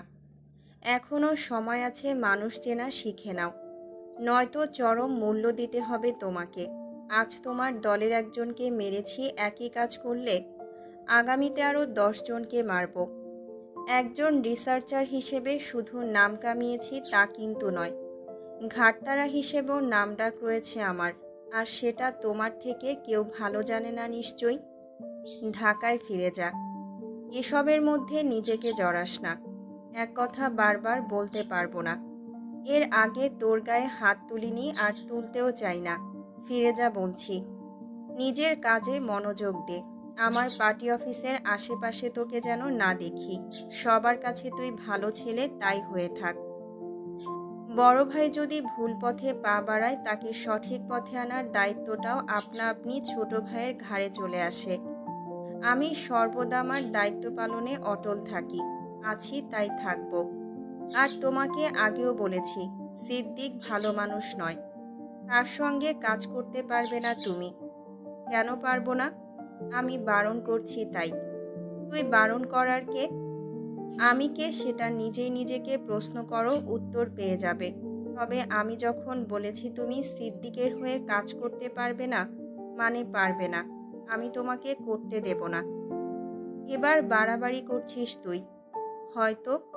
তবে আমি ততক্ষণ ভালো যতক্ষণ আমার আপনজন নিরাপদ থাকে। তোমার ছেলেদের মানা করো চৌধুরী নিবাসের দিকে ভুলেও যেন চোখ তুলে না তাকায়, নয়তো রিসার্চের কাজে ব্যবহার করা ইঁদুরের পরিবর্তে তাদের জলজ্যান্ত শরীর ব্যবহার করব। এতে একটুও খারাপ লাগবে না আমার, বরং কয়েকটা নিরীহ ইঁদুর বেঁচে যাবে বলে ভালোই লাগবে। এ কথা বলে শুদ্ধ উঠে চলে গেল। সায়ন দাঁতে দাঁত চেপে তাকিয়ে রইল তার যাওয়ার দিকে। রাজনীতি করে সে, আর তাকে কিনা দাপট দেখায় এই ছেলে। এত বড় সাহস! ছোট হয়ে বড় ভাইকে থ্রেট দেয়। শুনবে না, কারো কথাতেই রাজনীতি থেকে সরবে না সে। সেও এবার দেখবে শুদ্ধ ঠিক কি করে, কত দূর অবধি যেতে পারে। এদিকে রুম থেকে বের হয়েও আবার ফিরে এলো শুদ্ধ। সায়নের দিকে হাত বাড়িয়ে বলল, চলো। কোথায়? ছোট হয়েও বহুবার বড় ভাইকে ছোট কাজ সারতে সাহায্য করেছি, আজও দায়িত্ব পালন করি। হাত ধরো। এ কথা শুনে সায়ন দাঁত কটমট করে তাকিয়ে রইল। জেদ দেখিয়ে মুখ ফিরিয়ে নিল ভাইয়ের থেকে। তাকে মুখ ফিরাতে দেখে শুদ্ধ এক ভ্রু উঁচু করে তেরা স্বরে বলল, মুখ ফিরিয়ে লাভ হবে না। এখন আমার সঙ্গে তোমাকে ওয়াশরুমে যেতে হবে, আর আমার কথাতেই তোমাকে সিদ্দিকের সঙ্গ ছাড়তে হবে। এই কথার নড়চড় হবে না। চাইলে চেষ্টা করে দেখতে পারো, তবে ফলাফল যা আসবে আমার কথা মতোই। প্রয়োজনে লিখে রাখো, আমি শুদ্ধ যে এক কথার মানুষ সেটা মনে করিয়ে দিতে হবে না নিশ্চয়ই। এ কথা বলেই শুদ্ধ ভাইয়ের হাত শক্ত করে চেপে ধরে উঠে দাঁড় করালো। এদিকে তলপেটের চাপ, অন্যদিকে ভাইয়ের জেদের কাছে হার মেনে সায়নকে উঠতেই হলো। শারাফাত চৌধুরীর 3 সন্তান সায়ন, শুদ্ধ, শখ। তারা বরাবরই মেধাবী স্টুডেন্ট। তাদের সঙ্গে পড়াশোনা নিয়ে ঘ্যান ঘ্যান করতে হয়নি কাউকেই, বরং তারা ফার্স্ট ক্লাসে উত্তীর্ণ হয়েছে প্রতিটা পরীক্ষায়। ক্লাস 10 অবধি শুদ্ধ সায়ন সময় বের করে ছোট বোন শখকে পড়িয়েছে। তার জটিল সমস্যাগুলো যত্ন করে বুঝিয়েছে। বোঝাতে গিয়ে কখনো মেরেছে, কখনো বকেছে। শখ মার বকা খেয়ে তাদের কাছেই পড়া শিখেছে। শখ সায়নের কাছে পড়তো ইংলিশ, শুদ্ধর কাছে ম্যাথমেটিক্স। তাদের পড়ানোর ধরনে আলাদা করে টিউশনির ব্যবস্থা করে দিতে হয়নি কখনো। বোনের জন্য প্রয়োজনীয় সাজেশন, নোটস তারা নিজেরা কালেক্ট করেই এনে দিত। কার থেকে আনতো এই প্রশ্ন করার সাহস হয়নি শখের। সে শুধু মন দিয়ে পড়ত। তাকে পড়ানোর মূল শর্ত ছিল ভালো রেজাল্ট। কিভাবে করবে সে জানে। শুদ্ধ সায়ন দুজনেই মাসে 2টো করে পরীক্ষা নিত। কোশ্চেন করত জটিল করে, এতটা জটিল যে মাঝে মাঝে কোশ্চেন দেখে শখের ঘাম ছুটে যেত। ভুলেও যেত এটা কোনো বোর্ড পরীক্ষা নাকি অন্য কিছু। তবে পরীক্ষায় ভালো করলে যখন দুই ভাই তার আবদার পূরণ করত, তখন খুব খুশি হতো। মনে হতো কষ্ট সার্থক। এমন কষ্ট করতে ইচ্ছুক সে। পরীক্ষায় ভালো ফল করে সায়নের কাছে তার প্রথম আবদার ছিল, ভাইয়া আমি ফানুস উড়াতে চাই। এত ফানুস উড়াতে চাই যেন আকাশটা পুরো ফানুস ফানুস দেখায়।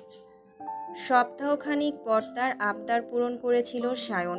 সে অনেকগুলো ফানুস এনে সবাইকে সঙ্গে নিয়ে হৈ হৈ করে ফানুস উড়িয়েছিল। কি যে চমৎকার ছিল সেই মুহূর্তটুকু। রাতের বেলা ছাদে গিয়ে আকাশের দিকে তাকালেই সেদিনের কথা মনে পড়ে যায় তার।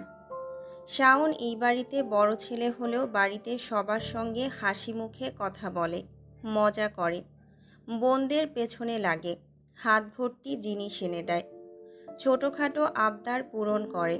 তবে তার থেকে শুদ্ধ একটু ব্যতিক্রম। সহজে হাসতে দেখা যায় না তাকে। হাসলেও মুচকি হাসি অবধি সীমাবদ্ধ। এই স্বভাব পেয়েছে তার বাবা শারাফাত চৌধুরী থেকে। শারাফাত চৌধুরীর যুবককালের কার্বন কপি যেন শুদ্ধ, কথায় কাজে একই রকম তেরা স্বভাবের। যা পছন্দ নয় কখনো করবে না, তাকে দিয়ে সে কাজ কেউ করাতে পারবে না। আবার যা পছন্দ তার থেকে কেড়ে নিতেও পারবে না। যেটা তার শুধুই তার। যেটা করবে বলে ঠিক করবে সেটা করবেই। তাকে আটকানো মুশকিল প্রায়। স্বাভাবিক কথা বলার সময়ও তার দৃষ্টি দেখে আচমকা বুকটা ধক করে ওঠে। মনে হয় এই বুঝি মনের গোপন কথা পড়ে ফেলল। সায়নের সঙ্গে সব ভাই বোনের সম্পর্ক খুনসুটিপূর্ণ হলেও শুদ্ধর সঙ্গে বনিবনা পড়ে না কারো। শারাফাত আর শুদ্ধ, বাড়ির এই দুই পুরুষ একটু আলাদাই বলা চলে। নিজের আপন ভাই হলেও শখ তাকে ভয় পায়। পরীক্ষায় ভালো ফলাফল করে সে শুদ্ধর কাছে ভয়ে ভয়ে আবদার করেছিল, ভাইয়া তোমার কাছে আমি কিছু চাই। খাতাতে ম্যাথ করতে করতে শুদ্ধ চোখ তুলে বোনের দিকে তাকালে শখ থতমত খায়, কথা ভুলে যায়। কথার খই হারিয়ে সে ভুলে যায় কি বলতে চেয়েছিল। বোন ভয় পাচ্ছে দেখে শুদ্ধ নরম সুরে জিজ্ঞাসা করেছিল, কি চাস বল। রিসার্চার শোয়েব চৌধুরী শুদ্ধর বোন হিসেবে সবার কাছে এক্সট্রা সম্মান পেতে চাই। তোমাকে সফল রিসার্চার হিসেবে দেখতে চাই আমি। কথা শুনে শুদ্ধ জবাব দেয়নি, হাসেও নি। শুধু বোনের দিকে তাকিয়ে মাথা নেড়ে সম্মতি জানিয়েছিল। রিসার্চার হওয়ার তারও স্বপ্ন ছিল, কিন্তু শারাফাত চৌধুরী চাইতেন সে মেরিনার হোক। বড় বড় শিপে শিপে ঘুরে বেড়াক দেশ থেকে দেশান্তর। যখন বোনকেও সাপোর্ট পেতে দেখল সে সিদ্ধান্তে অটল রইল। এরপরই পড়াশোনার তাগিদে চলে গেল ঢাকায়। সায়নের ব্যস্ততা বেড়ে গেল। দুই ভাইয়ের কাউকেই না পেয়ে শখ টিউশন টিচারের ব্যবস্থা করে দেওয়ার জন্য বাবাকে জানালো। শারাফাত চৌধুরী নিজে মেয়ের জন্য হোম টিউটর ঠিক করে দিয়েছিলেন। শখ অনেক দিন ওনার কাছে পড়ত। এরই মধ্যে আনাগোনায় শোনা গেল সায়ন মিছিলে যায়, রাজনীতি করা ছেলেপুলেদের সঙ্গে ঘোরে, ভার্সিটিতে যার তার সঙ্গে হাতাহাতি করে। এভাবে প্রায় দিনই তার নামে অভিযোগ আসতে লাগল। শারাফাত চৌধুরী খোঁজ নিয়ে জানলেন সত্যিই ছেলে রাজনীতির সঙ্গে জড়িয়ে গেছে। মেরে ধরেও তাকে রাজনীতি থেকে ছাড়ানো গেল না, বরং তার মধ্যে অদম্য জেদের সৃষ্টি হলো। ঝুঁকে পড়ল রাজনীতিতে। এভাবেই দিন যেতে যেতে ক্ষমতার জোরে পেয়েছে দলনেতার পদ। কিন্তু তার হঠাৎই পাওয়া ক্ষমতার ব্যাপারে একটা ঘাপলা রয়েছে। আর এই ঘাপলাটা ঠিক শস্যের মধ্যে ভূত থাকার মতোই রহস্যময়। আগামীকাল শারাফাত চৌধুরীর মা শেফালী চৌধুরীর প্রয়াত বার্ষিকী। সেই উপলক্ষে শারাফাত চৌধুরীর নিমন্ত্রণে নিকটাত্মীয়দের উপস্থিতি দেখা যাচ্ছে চৌধুরী নিবাসে। ছড়িয়ে ছিটিয়ে যার যার মতো ঘুরে ফিরে সময় পার করছে আত্মীয় মহল। কেউ কাজে হাত লাগিয়েছেন, কেউ বা সমালোচনায় ব্যস্ত। শতরূপা চৌধুরী এখনও আসেনি, তবে জানিয়েছে কালকে সময় মতো চলে আসবে। জটিল একটা কেসের দায়িত্ব ওনার ঘাড়ে, তাই আজ সময় করে উঠতে পারেনি। খাওয়া দাওয়ার অনুষ্ঠান যেহেতু কালকে অবশ্যই আসবেন। নিমন্ত্রিত মানুষদের আপ্যায়নে ত্রুটি না রাখতে চৌধুরী তিন কর্তা এক একজন এক এক দায়িত্ব নিয়েছেন এবং কাজ ভাগ করে ওনারা সেসব কাজে ব্যস্ত। চৌধুরী নিবাসের বাগান এরিয়ায় প্যান্ডেল তৈরির কাজ চলছে। সারি সারি চেয়ার পেতে সেখানে বসানো হবে আমন্ত্রিত মেহমানদের। রান্নার আয়োজন প্যান্ডেল থেকে একটু দূরে। আত্মীয় স্বজন, পাড়া প্রতিবেশী, চেনা জানা মানুষসহ দুটো এতিমখানায় খাবার পাঠানো হবে। সব মিলিয়ে ১,০০০ মানুষের খাবারের আয়োজন করা হয়েছে। তবে এবারই প্রথম তা নয়। প্রতি বছর এই দিনটিতে এভাবেই এত এত মানুষ খাওয়ান শারাফাত চৌধুরী এবং দোয়া চেয়ে নেন মৃত মা বাবার জন্য। ঘড়িতে সময় সকাল 10:30। শুদ্ধ আর সাফওয়ান চৌধুরী বাজার সদাইয়ের কাজ ছেড়ে কেবল বাসায় ফিরেছে। প্রচণ্ড গরমে যান যায় যায় অবস্থা। পরনের টি শার্ট ভিজে জব জব করছে। আজ সকাল থেকে সূর্যটা যেন মাত্রাতিরিক্ত ক্ষেপে আছে। রাগের বহিঃপ্রকাশ হিসেবে গরমের তীব্রতা দুর্ভোগ হিসেবে উগরে দিচ্ছে জনজীবনে। এদিকে এত মেহমান, এত গল্প কথা, হাসাহাসি শব্দে মেজাজটা যেন আপনা আপনি চিরচির করে বেড়ে যাচ্ছে। অসহ্য লাগছে সব কিছু।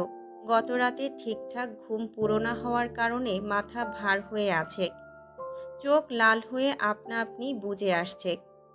তবুও নির্বিকার হয়ে মেজ চাচ্চুর সঙ্গে বাজারের কাজ সারল শুদ্ধ। ডেকোরেটরের লোকদের কাজ বুঝিয়ে দিল। লিস্ট দেখে যেগুলো মিস গেছে সেগুলো নতুন করে লিস্ট করল। আবার বাজারে গিয়ে সেগুলো এনে বাবুর্চিকে হাতে ধরে বুঝিয়েও দিতে হবে। ড্রয়িং রুমে অনেক মানুষের উপস্থিতি দেখে সাফওয়ান চৌধুরী নিজেও ফ্রেশ হওয়ার জন্য সোফা ছেড়ে উঠে দাঁড়িয়ে শুদ্ধকে বললেন, যা, ফ্রেশ হয়ে রেস্ট নে, একটু পরে আবার যেতে হবে।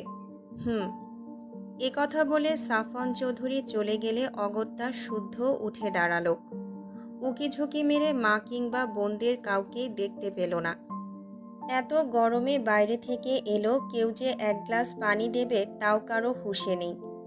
রান্নাঘরের সামনে আত্মীয়দের জটলা দেখে নিজেও আর সেদিকে গেল না। ক্লান্ত শরীরে সিঁড়ি বেয়ে ওঠার সময় দেখা হলো স্বর্ণের সঙ্গে। স্বর্ণকে দেখে বিরক্ত স্বরে বলল, সবগুলো একসাথে কোথায় হারাস তোরা? কাজের সময় একটাকেও পাওয়া যায় না। সায়ন ভাইয়াকে মেডিসিন দিতে গিয়েছিলাম। মা কোথায় দেখেছিস? বড় মা রান্নাঘরে আছে বোধহয়। মাকে গিয়ে বল আমার খাবারটা উপরে পাঠিয়ে দিতে। ঠিক আছে। এ কথা বলে শুদ্ধ পাশ কাটিয়ে রুমে চলে গেল। তাকে যেতে দেখে স্বর্ণ ওড়নার আড়ালে থাকা ফোনটা শক্ত করে ধরে শ্বাস ছাড়ল। ভাগ্যিস ধরা পড়েনি, নয়তো শীতলের ফোনটার মতো তার ফোনটাও অকালে অক্কা পেত। সে আশেপাশে তাকিয়ে ফোন কানে ধরে পরে কথা বলবে বলে কল কেটে আগে ছুটল রান্নাঘরে। শুদ্ধ ভাইয়ের আদেশ মানে সঙ্গে সঙ্গে করা প্রয়োজন, নয়তো বাস কখন কোন দিক দিয়ে আসবে তা বলা মুশকিল।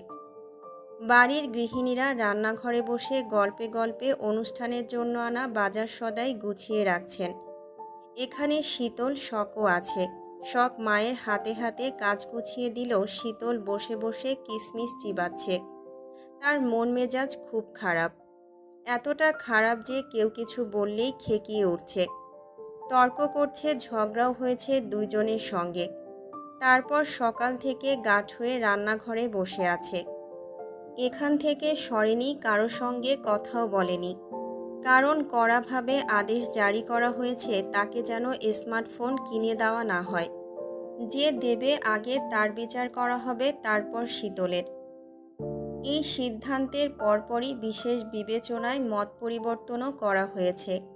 মেয়ে কলেজে পড়ে, বাইরে যাবে, কখন কি প্রয়োজন হয় বলা যায় না। তাই বিশেষ বিবেচনায় তাকে বাটন ফোন দেওয়ার সিদ্ধান্ত নিয়েছে, শুধু বাইরে গেলে যোগাযোগের জন্য। এছাড়া জরুরি প্রয়োজন হলে বাসার কারো থেকে ফোন নিতে পারবে, তবে সেটা কিছুক্ষণের জন্য, সময় নির্ধারণ করে। আর এই আদেশ জারি করেছে তার বাবা শাহাদাত চৌধুরী। বাবার কথা শোনার পর থেকে তার মন মেজাজ ভালো নেই। রিকোয়েস্ট করেও লাভ হয়নি। ইস, সবে টিকটক করা শুরু করেছিল। দিন দিন একটু একটু করে লাইক ও কমেন্টের সংখ্যা বাড়ছিল তার ফ্যান ফলোয়ার। আর এখনই ফোন হারাতে হলো। ওই থুরি, তার ফোন তো হারায়নি, আছাড় দিয়ে ভেঙে ফেলা হয়েছে। তাও আবার কে ভেঙেছে? এইবারই শুদ্ধ পুরুষ। থুরি, এখানেও একটা ভুল হলো। শুদ্ধ পুরুষ নয়, তাকে বলা উচিত দূষিত পুরুষ। কারণেই একমাত্র পুরুষ তার জীবনের স্বাধীনতা কেড়ে নেয়। মর্জির কোনো দাম দেয় না, উল্টো তার আদেশ জোরপূর্বক চাপিয়ে দেয়, কিছু বলাও যায় না। বললেই চেলা কাঠের বাড়ি। প্রচলিত এক কথা আছে না, ছোট মরিচের ঝাল বেশি। তাদের এই বাড়িতে প্রবাদটি এক্কেবারে খাপে খাপ মিলে গেছে। নয়তো সায়ন তুখোড় রাজনীতিবিদ, একজন নেতাও। বাইরে মারামারি কাটাকাটি করলেও বাড়িতে যেন শান্ত জল। কই, কারো সঙ্গে তো রুড বিহেভ করে না, রাগ দেখায় না, যখন তখন মারে না, ধমকায় না। অথচ মহামান্য শুদ্ধ পুরুষ রিসার্চার হয়ে সবার মাথা কিনে নিয়েছে। সে যা বলবে সেটাই সঠিক, সেটাই সমীচীন। বাকিরা সব ভুল জবজরং। মারামারি ধমকাধমকি কোনো কিছুই সে বাদ রাখে না। গতবার বাসায় এসে চটাস করে বলে বসলো বাড়ির কোনো মেয়ে অথবা বউ হিজাব ছাড়া বের হতে পারবে না, পর্দা না করলেও মার্জিত পোশাকে চলতে হবে। যদি সে ভুলেও দেখে তার কথার হেরফের হয়েছে তাহলে খবর আছে। ব্যাস, হয়ে গেল। এরপর দিন বড়মা সবার হাতে হিজাব ধরিয়ে দিল। এখন হিজাব ছাড়া বাইরে যায় না কেউ। গরমে চুলের গোড়ায় ঘাম জমে চুল ভিজে যায়, তাও হিজাব ছাড়া বের হওয়ার জো নেই। এখানেই শেষ নয়, আরও অনেক নিষেধাজ্ঞা আছে তাদের সবার জন্য। আর এসব এসে বিরক্ত নয়, মহাবিরক্ত। মাঝে মাঝে চিৎকার করে বলতে ইচ্ছে করে, এসব যন্ত্রণা থেকে মুক্তি দেন শুদ্ধ ভাই। খুব প্রয়োজনে বিয়ে করে বউকে এসব প্যারা দেন। কিন্তু মায়ের ভয়ে বলা হয়ে ওঠে না। বললে চাপার দাঁত একটাও আস্ত থাকবে না, তা বলার আর অপেক্ষা রাখে না। হঠাৎ কাঁধে ঝাঁকুনি খেয়ে শীতল ভাবনার জগৎ থেকে বেরিয়ে এলো। খেয়াল করলো রান্নাঘরে শুধু বড়মা ছাড়া কেউ নেই। আচমকা বাকিরা কোথায় গেল জানতে চাইলে বড়মা জানালো, প্যান্ডেল করার জন্য একটা ছেলে মই নিয়ে উপরে উঠতে গিয়ে বেখেয়ালে মাটিতে পড়ে গেছে। তাকে দেখতে বাকিরা বাগানে ছুটেছে। কথা শুনে সেও যাওয়ার জন্য পা বাড়ালে সিতারা চৌধুরী তাকে ধরে থামিয়ে দিলেন।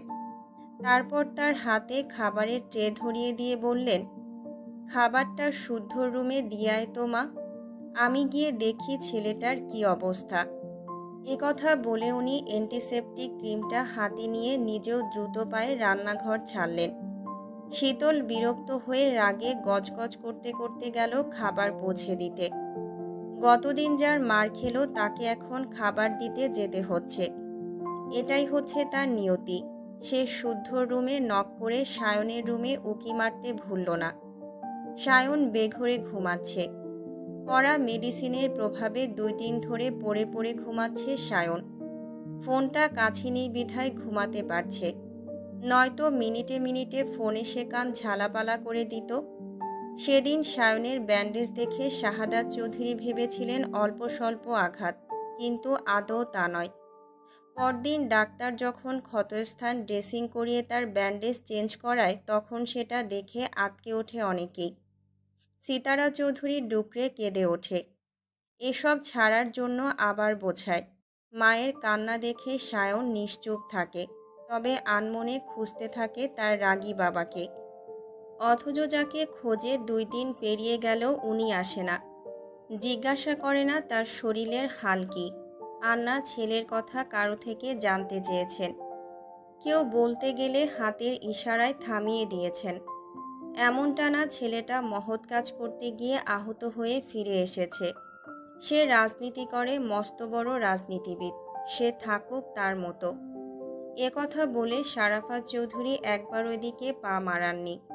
তবে শুদ্ধর থেকে শাওন ভাই যে শতগুণে ভালো কথা কেউ বোঝে না কেন? বুঝলে শাওন ভাইকে নয়, বরং খাঁটা শুদ্ধকে বকাঝকা করত। হঠাৎ দরজা খোলার শব্দ পেয়ে শীতল ঘাড় ঘুরিয়ে তাকিয়ে দেখে শুদ্ধ ভ্রজোড়া কুঁচকে তাকিয়ে আছে। সদ্য শাওয়ার নিয়েছে, পরনে আকাশি টি শার্ট ও কালো ট্রাউজার। সে সায়নের রুমের দরজা থেকে সরে এসে শুদ্ধর মুখোমুখি দাঁড়ালো। তারপর অন্যদিকে তাকিয়ে বলল, খাবার বড়মা পাঠালো। থমথমে হয়ে আছে শীতলের মুখ, বিরক্তও বটে। এই লোকটাকে তার সহ্য হয় না। চাচাতো ভাই হয়েছে তাতে কি? তার অতিরিক্ত শাসনের জন্য সে তার চক্ষু শুলো। তার মুখভঙ্গি পড়ে শুদ্ধ খিটখিটে মেজাজে বলল, কোনো অসহায় মানুষকেও তো কেউ এভাবে খাবার দেয় না। মিনিমাম ম্যানার্সটুকু কি গিলে খেয়েছিস? কথা বলে শীতলের বাড়িয়ে দেওয়া ট্রেটা শুদ্ধ হাতে ধরল না, দরজা থেকে সরে দাঁড়ালো। শীতল মনে মনে তাকে গালি দিতে দিতে রুমে গিয়ে সেন্টার টেবিলে আস্তে করে ট্রেটা রাখল। সেটা রাখতে গিয়ে চোখ গেল তার ভাঙাচোরা ফোনের দিকে। ফোনটার দিকে হাত বাড়াতে গেলে শুদ্ধ বাহু ধরে বিছানার দিকে এক ধাক্কা মেরে বসিয়ে দিল। শীতল তিরিক্ষি মেজাজে কিছু বলার আগে শুদ্ধ চোয়াল শক্ত করে বলল, শুনলাম আমাকে নাকি গালাগাল দিয়েছিস তুই। অভিযোগ করেছিস আমি তোকে শুধু শুধু মারি। চাচাতো বোন বলে তোর ভালো সহ্য করতে পারি না আমি।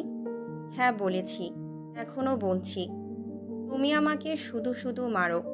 ছোট বোন প্রেম করলে অন্য ভাইরা বুঝিয়ে বলে, আর তুমি আমাকে বোঝানো তো দূর, ডাকাতের মতো চেলাকাট দিয়ে মেরেছ। এত অভিযোগ? কেন করব না অভিযোগ? এত জোরে কেউ মারে? বেশ করেছি। আর করবি টিকটক? করব তো, আবার করব। মুখে মুখে তর্ক করছিস, মারের ব্যথা কমে গেছে তাই না? আরেক ঘা খাবি? শীতল রাগে গজগজ করে অন্যদিকে তাকিয়ে রইল। অভিমানে তার মন মেজাজ তিরিক্ষি হয়ে উঠেছে, আর কিছুক্ষণ থাকলে উল্টাপাল্টা বলে বসতে পারে। তাই সে যাওয়ার জন্য পা বাড়াতেই শুদ্ধ তার পথ আগলে দাঁড়ালো। তারপর নিজেকে সামলে জোরে জোরে শ্বাস ছেড়ে ল্যাপটপটা এগিয়ে দিয়ে হিসিয়ে বলল, কমেন্ট বক্স দেখ। শীতল ল্যাপটপ কোলে নিয়ে 2 পা তুলে বিছানার এক কোণে বসল। শুদ্ধ কথা না বাড়িয়ে খেতে বসল। কিছু খেয়ে মেডিসিন খাওয়া জরুরি তার। শীতল গালে হাত দিয়ে কমেন্ট বক্স চেক করতে করতে হাসছে। ফ্যানরা তার টিকটক পছন্দ করেছে, প্রশংসা করেছে, আরও বেশি টিকটক করার জন্য উৎসাহ দিচ্ছে। এরা কত ভালো চায় তার।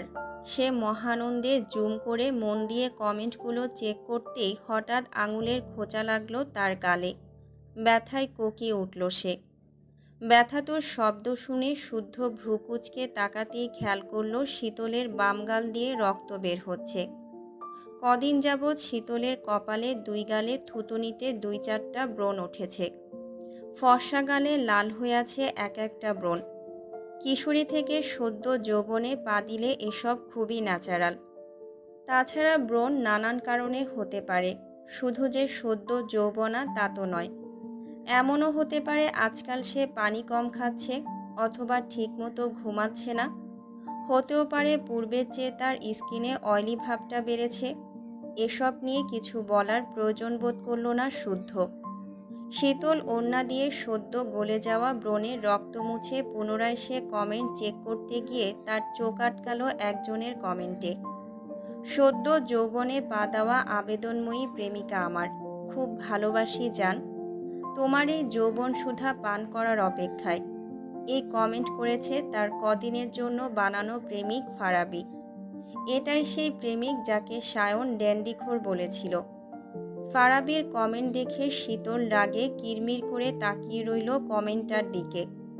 ফারাবি কি করে পারল এসব নোংরা কথা বলতে? তার বুদ্ধিতেই তো টিকটক করার সিদ্ধান্ত নিয়েছিল। পরিচিতি লাভ এবং উপার্জনের উৎস হিসেবে বেছে নিয়েছিল টিকটক, অথচ পাবলিক প্লেসে এভাবে ছোট করতে পারল। ফারাবির কমেন্টের পর ঘণ্টাখানিক আগে করা আরেকজনের কমেন্টে নজর আটকাল তার। ব্রণ দেখে মনে হচ্ছে যৌবন জ্বালায় রাত বিরতে ঘুমাতে পারো না।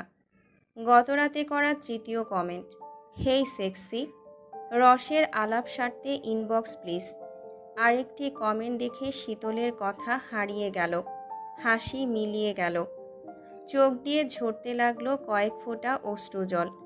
সে ঝাপসা দুই চোখে এই কমেন্টটাও পড়ল। সায়ন শুদ্ধ বোনদের পালতে পারছে না বোধহয়, এজন্য রাস্তায় নামিয়েছে। চৌধুরী বাবুরা দেখি বাড়ির মেয়েদেরকে দিয়ে ব্যবসা চালু করিয়েছে। চালিয়ে যাও, ভালো হচ্ছে। পরের ভিডিওতে রেটটা জানিও। এই কমেন্টে আরেকজন রিপ্লাই করেছে, ভাই রেট জানলে আমাকেও জানায়েন, আমরা না গেলে চৌধুরীদের ব্যবসা লাটে উঠবে তো।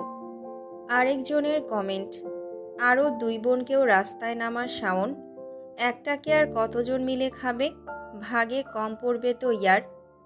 এমন বাজে বাজে কমেন্টে ভরা তার কমেন্ট বক্স। এসব দেখে শীতলের কথা হারিয়ে গেল। মাথা নিচু করে বসে রইল সে। নোংরা কথায় গা রিরি করে উঠল।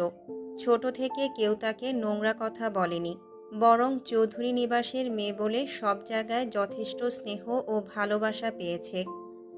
শুদ্ধ খেতে বসেছে ঠিকই, কিন্তু এক লোকমা খাবারও গলা দিয়ে নামেনি তার।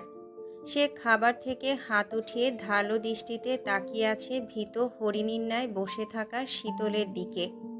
শীতলের সাহস নেই চোখ তুলে তাকানোর, তবুও বুঝতে পারছে কেউ তীক্ষ্ণ দৃষ্টিতে তাকে পরখ করছে।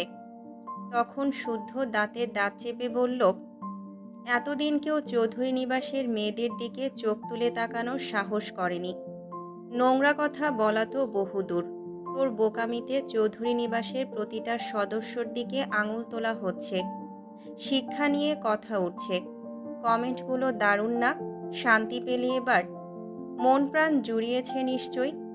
আর কি বললি যেন, আমি তোকে সহ্য করতে পারি না, তোর ভালো দেখতে পারি না। চাচাতো বোন তাই বাজে ব্যবহার করি, মারি, ধমকাই।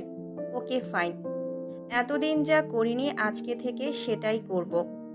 এই মুহূর্তে থেকে সত্যি সত্যি চাচাতো বোন হিসেবে ট্রিট করব। যা, রুমে যা। শীতল বিছানা থেকে উঠে দাঁড়িয়ে মাথা নিচু করে নীরবে অশ্রু ঝরাচ্ছে। খারাপ লাগছে, কষ্ট হচ্ছে। আগে যদি জানতো এমন হবে তাহলে কি আর এসবে জড়াতো? ঘূর্ণাক্ষরেও আন্দাজ করেনি তাদের পাড়ার ছেলেপেলে তাকে ফলো করে। এমনকি সায়নের প্রতিপক্ষরাও এই ব্যাপারটাকে তিল থেকে তাল করবে। জনে জনে এসে তাকে টার্গেট করে চৌধুরী বাড়ির মেয়েদের চরিত্র নিয়ে আঙুল তুলবে। শুধু তার জন্য শখ স্বর্ণকেও বাজে কথা শুনতে হলো। বাবা চাচা ও ভাইয়ের কষ্ট পেতে হলো। তাদের শিক্ষা নিয়ে প্রশ্ন উঠল। বাবা তাহলে কমেন্টগুলো দেখে এত খেপেছে? নতুবা উনি তো কখনো এত কঠিন ব্যবহার করে না। সব দোষ তার, তার কারণেই এত কিছু। এসব ভেবে শীতল ফোপাতে ফোপাতে কিছু বলার আগেই শুদ্ধ কাচের গ্লাসটা মেঝেতে ছুঁড়ে মেরে চিৎকার করে বলল, যেতে বলেছি, দূর হ চোখের সামনে থেকে।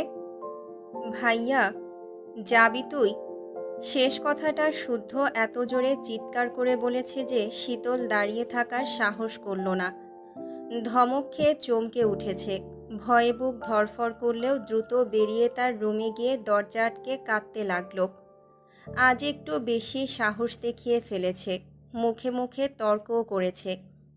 কাঁদতে কাঁদতে এক পর্যায়ে চোখ মুখ ফুলে লালবর্ণ ধারণ করল তার। তাকে মারার পেছনে এত বড় ঘটনা লুকিয়ে আছে সে জানত না। সব জেনে শুনে এখন নিজের কাছেই খারাপ লাগছে, গিল্টি ফিল হচ্ছে।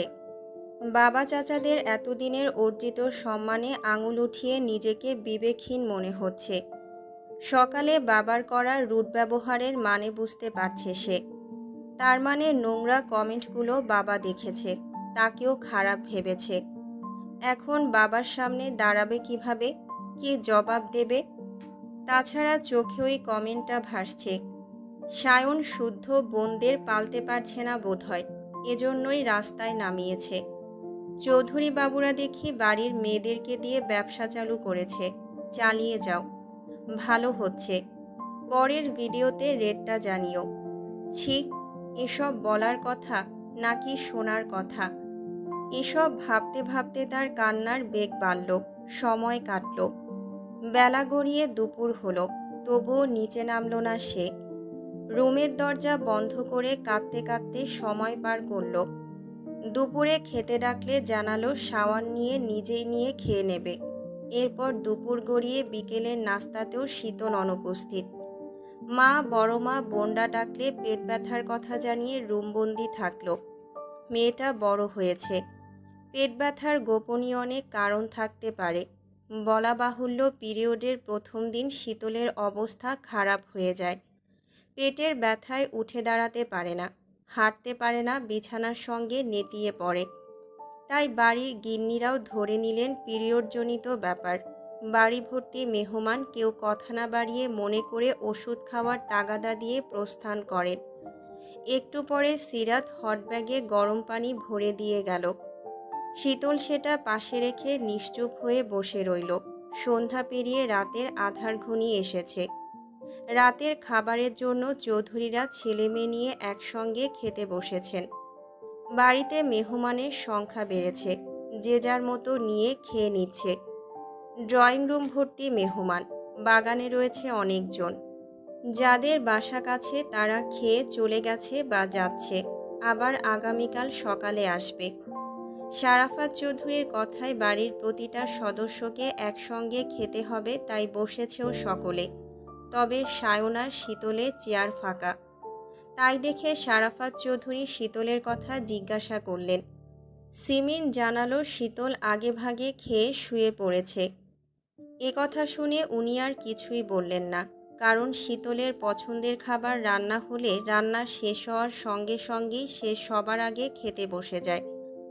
অনেক সময় দেখা যায় পেট পুড়ে খেয়ে আবারও সবার সঙ্গে খেতে বসে। এই মেয়েটা ছোট থেকে এমন চঞ্চল চড়ুই পাখির মতো, আর এই বাড়ির সকলে তাকে এভাবে দেখেই অভ্যস্ত। তবে শখ আর স্বর্ণ শীতলের এমন আচরণ সহজভাবে নিতে পারল না। তারা দুজন খেয়ে এক প্লেট খাবার নিয়ে শীতলের রুমের দরজায় নক করল। যতক্ষণ না দরজা খুলল তারা নাছোড়বান্দা হয়ে দাঁড়িয়ে রইল। অগত্যা শীতল দরজা খুলে মাথা নিচু করে বসে রইল। শখ হাতের প্লেট রেখে দরজা আটকে শীতলের ফোলা মুখটা তুলে ব্যতিব্যস্ত হয়ে বলল, কি হয়েছে সোনা, এভাবে কাঁদছিস কেন তুই? খুব বেশি পেট ব্যথা করছে? মেডিসিন খাসনি? আম্মুকে ডাকবো? যাবি ডাক্তারের কাছে? শীতল নতমস্তকে না বোধক মাথা নাড়ল। এরপর শুকনো ঢোক গিলে অশ্রুভরা চোখ তুলে ফোপাতে ফোপাতে বলল, সরি আপু, আমার জন্য তোমাদেরকেও নোংরা কথা শুনতে হয়েছে। শীতলের কথার আগামাথা কিছুই বুঝল না শখ আর স্বর্ণ। কে নোংরা কথা বলেছে তাদের? কই, এসব কিছুই তো জানে না তারা। স্বর্ণ এবার বোনের পাশে বসল। পুরো ঘটনা জানতে মিহি কণ্ঠে জিজ্ঞাসা করল, কে নোংরা কথা বলেছে আমাদের? কার কথা বলছিস তুই? শীতলের কান্নার বেগ বাড়ল। সে হেঁচকি তুলে কাঁদতে কাঁদতে তাদেরকে পুরো ঘটনা জানালো। বোনের বোকামির কথা শুনে স্বর্ণ দুম করে এক ঘা বসিয়ে দিল শীতলের পিঠে। শখ স্বর্ণকে ধমকে থামিয়ে শীতলকে পানি খাওয়ালো। তারপর শীতলের আওলা ঝাওলা চুলগুলো এক হাতে গুছিয়ে দিতে দিতে বলল, কবে বুঝতে শিখবি শীতল? কবে তোর বোধ বুদ্ধি হবে? সায়ন ভাইয়া রাজনীতিতে ঢোকার পর থেকে আমরা তিন বোন অনেকেরই টার্গেট। কারণ আমরা চৌধুরী নিবাসের সম্মান এবং বাবা ও ভাইদের দুর্বলতাও বটে। তারা চৌধুরীদের ক্ষমতার সঙ্গে পেরে উঠতে না পেরে চৌধুরী নিবাসের মেয়েদের চরিত্রে দাগ লাগানোর উপায় খুঁজে বেড়ায়। মুখিয়ে থাকে কিভাবে আমাদের হেনস্থা করা যায়। তুই এই কাজটা ঠিক করিসনি সোনা। শখের কথা শুনে শীতল ফোপাতে ফোপাতে বলল, তাহলে সায়ন ভাইয়া আমাকে কিছু বলল না কেন? সব সময় শুদ্ধ ভাই কেন মারে বকে? সায়ন ভাইয়ের রাজনীতির ঝামেলা সায়ন ভাই নিজে সমাধান করবে। এর মধ্যে শুদ্ধ ভাইকে নাক গলাতে কে বলেছে? সায়ন ভাই কিছু বলল না, অথচ শুদ্ধ ভাই চেলাকাট দিয়ে কত মারল, ফোনটাও ভেঙে ফেলল। কেন? আমাকে একটু বুঝিয়ে বললে হতো না? আমি কি লোকগুলোকে বলেছিলাম নোংরা কথা বলতে, নাকি জানতাম সামান্য ব্যাপারটাকেও এত বড় করে দেখা হবে? তারা বললে আমি কি করব? কি করার আছে আমার? শুদ্ধ ভাইয়া বারবার আমাদের সাবধান করে, কথার ইঙ্গিতে বোঝায় ভুল পথে পা না বাড়াতে, হড়বড় করে কোনো সিদ্ধান্ত না নিতে। আমরা সবাই শুনলেও তুই তো শুনিস না, বরং যেটা বারণ করা হয় জোর করে করিস। শীতলের অবুঝ মন ভার হলো। অভিমানের সব রাগ গিয়ে পড়ল শুদ্ধর উপরে। নিজের করা ভুলের কথা ভুলে শুদ্ধর দিকে অভিযোগ তুলল সে। বেশ করি, উনি কি ভালো করে কথা বলতে জানে? বলেছে কখনো? আমাদের তিন বোনকে সবসময় ধমকের উপর রাখে। সামান্য কারণে কেন ধমকাবে, কেন মারবে? সায়ন ভাই তো করে না, তাহলে সব সমস্যা ওনার কেন? তার কথার জবাব দিল স্বর্ণ।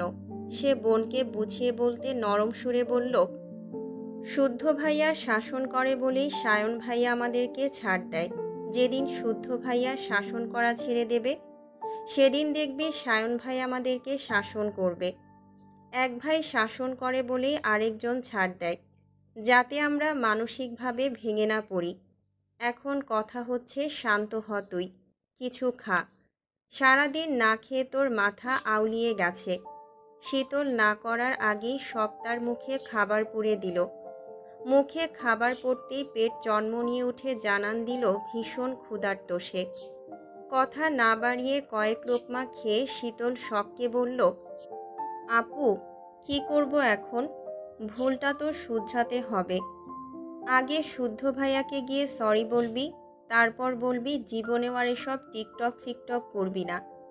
ভাইয়া যেন তোর টিকটক আইডিটা ডিলিট করে দেয়, আর এসব যেন আর না ছড়ায় সেই ব্যবস্থা করে।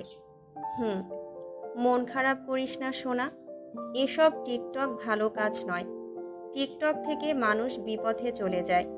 ভিউ, ফ্যান ফলোয়ার বাড়ানোর নেশায় মার্জিত রুচি হারিয়ে ফেলে। আবেদনময়ী পোশাকে নিজেদের মোড়াতে মোড়াতে নিজেদের সস্তা বানিয়ে ফেলে। শুদ্ধ ভাইয়া আমাদেরকে হিজাব ছাড়া বাইরে যেতে নিষেধ করেছে, আর তুই চুল ছেড়ে টিকটক করিস। মাথা ঠান্ডা কর। তুই একটাবার ভেবে দেখ, ভাইয়ার রাগটাও অযৌক্তিক নয়, কারণ ভাইয়া আমাদের ভালোর জন্যই শাসন করে, বকাঝকা করে। কিন্তু কিন্তু সরি বলতে গেলে যদি আবার মারে? মারুক বকুক, মনে রাখবি আমাদের ভাইরা আমাদের ছায়া। ভালোর জন্যই তারা আমাদেরকে বকে, মারে। তাহলে কি এখনই সরি বলতে যাব? ভাইয়া বাসায় নেই, খেয়ে উঠে কোথায় যেন গেল। কালকে যা বলার বলিস, এখন ঘুমা। এ কথা বলে শীতলকে খাইয়ে দিয়ে শখ আর স্বর্ণ চলে গেল। শীতল মুখ ধুয়ে এসে শুদ্ধ রুমের দরজা অবধি ঘুরে এলো। সত্যি সত্যি শুদ্ধ নেই। সায়নের রুমেও দরজা বন্ধ, তাই ফিরে এসে শুয়ে অনেক কথা সাজালো। ভেবে নিল আগামীকাল শুদ্ধকে কিভাবে সরি বলবে। এসব ভাবতে ভাবতে চোখের পাতা ভারী হয়ে এলো, সেও বিনা বিঘ্নে ঘুমে তলিয়ে গেল। পরের দিন সকাল শুরু হলো অত্যন্ত ব্যস্ততা নিয়ে। সকলের হাতেই কাজ। আগের দিনের কথা ভুলে শীতলের সকালটা শুরু হলো চমৎকারভাবে। চেনা জানা মানুষদের সঙ্গে দেখা হলো, কথা হলো। দুপুরের আগে এতিমখানায় খাবার পাঠিয়ে দেওয়া হলো নতুন পোশাক। দুপুর 12টার পর দলে দলে মানুষ এসে খেয়ে যাচ্ছে। বাগানের এক প্রান্তে মানুষ খাচ্ছে, অন্য প্রান্তে রান্না হচ্ছে। চৌধুরীরা ব্যস্ত হাতে মেহমান আপ্যায়ন করছে। শারাফাত, সাফওয়ান, শাহাদাত, শুদ্ধ, সাম্য, সৃজনের পরনে ধবধবে সাদা পায়জামা পাঞ্জাবি। এত মানুষের ভিড়ে তারাই যেন জলজল করছে। সায়ন নিচে নামেনি, কারণ তার হাতে পায়ের ব্যান্ডেজ খোলা হয়নি। ব্যান্ডেজ দেখে অনেকের প্রশ্নের মুখে পড়তে হতে পারে ভেবে ইচ্ছে করেই নামেনি, কেউ জোরও করেনি। সকাল থেকে শীতল শুদ্ধকে খেয়াল করছে। কিছুক্ষণ আগে শুদ্ধ ফোনে কথা বলতে বলতে রুমে ঢুকেছে ফ্রেশ হতে। সে বোনদের উৎসাহে শুদ্ধ রুমের দরজায় নক করল। ভেতর থেকে শুদ্ধ চেঁচিয়ে বলল, কে? আমি শীতল। ভেতরে আসবো ভাইয়া? না। শীতল ঘাড় ঘুরিয়ে অদূরে দাঁড়িয়ে থাকা বোনদের দিকে অসহায় চোখে তাকালো। মুখের উপর না বলে দিল কিভাবে? এখন ভেতরে কিভাবে যাবে? জোর করে গেলে যদি আবার রেগে যায়। শখ দূরে দাঁড়িয়ে ইশারায় বোঝালো আবার নক করতে, সরি বলতে। শীতল তাই করল। তবে ভেতর থেকে সারা শব্দ না পেয়ে আবার বলল, একটু কথা বলার ছিল ভাইয়া, আসি না একটু প্লিজ? শুদ্ধ এবার কথাও বলল না, সাড়াও দিল না। তবে সায়ন তার রুম থেকে চেঁচিয়ে বলল, শীতল, এদিকে আয়। সায়নের ডাকে শীতল শুদ্ধর বন্ধ রুমের দিকে একবার তাকিয়ে সায়নের রুমে গেল। মুখ গোমরা করে বসল বিছানার এক কোণে। সায়ন ফোনটা রেখে বিছানার হেডবোর্ডে হেলান দিয়ে ভ্রু কুঁচকে তাকিয়ে রইল।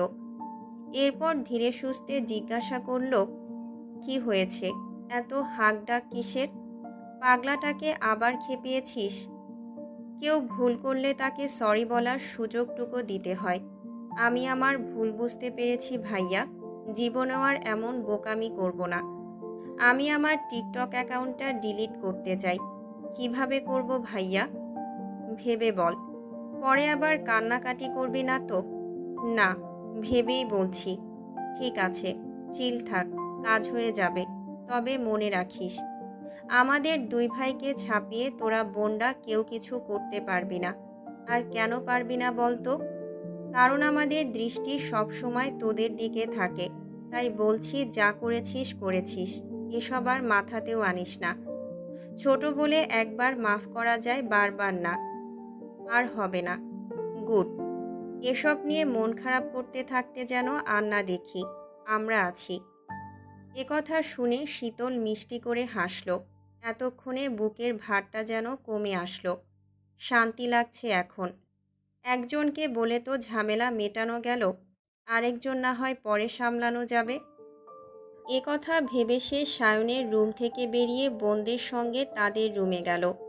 তিনজনে গালগপ্পে মেতে উঠল। কি নিয়ে একযোগে হাসল। নিচে অনেক মানুষ, তাই কেউই আর নিচে না গিয়ে মুভি দেখতে বসল।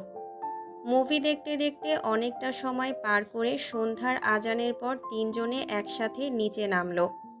খাওয়া এবং খাওয়ানোর পর্ব শেষ। অনেক মেহমান চলেও গেছে।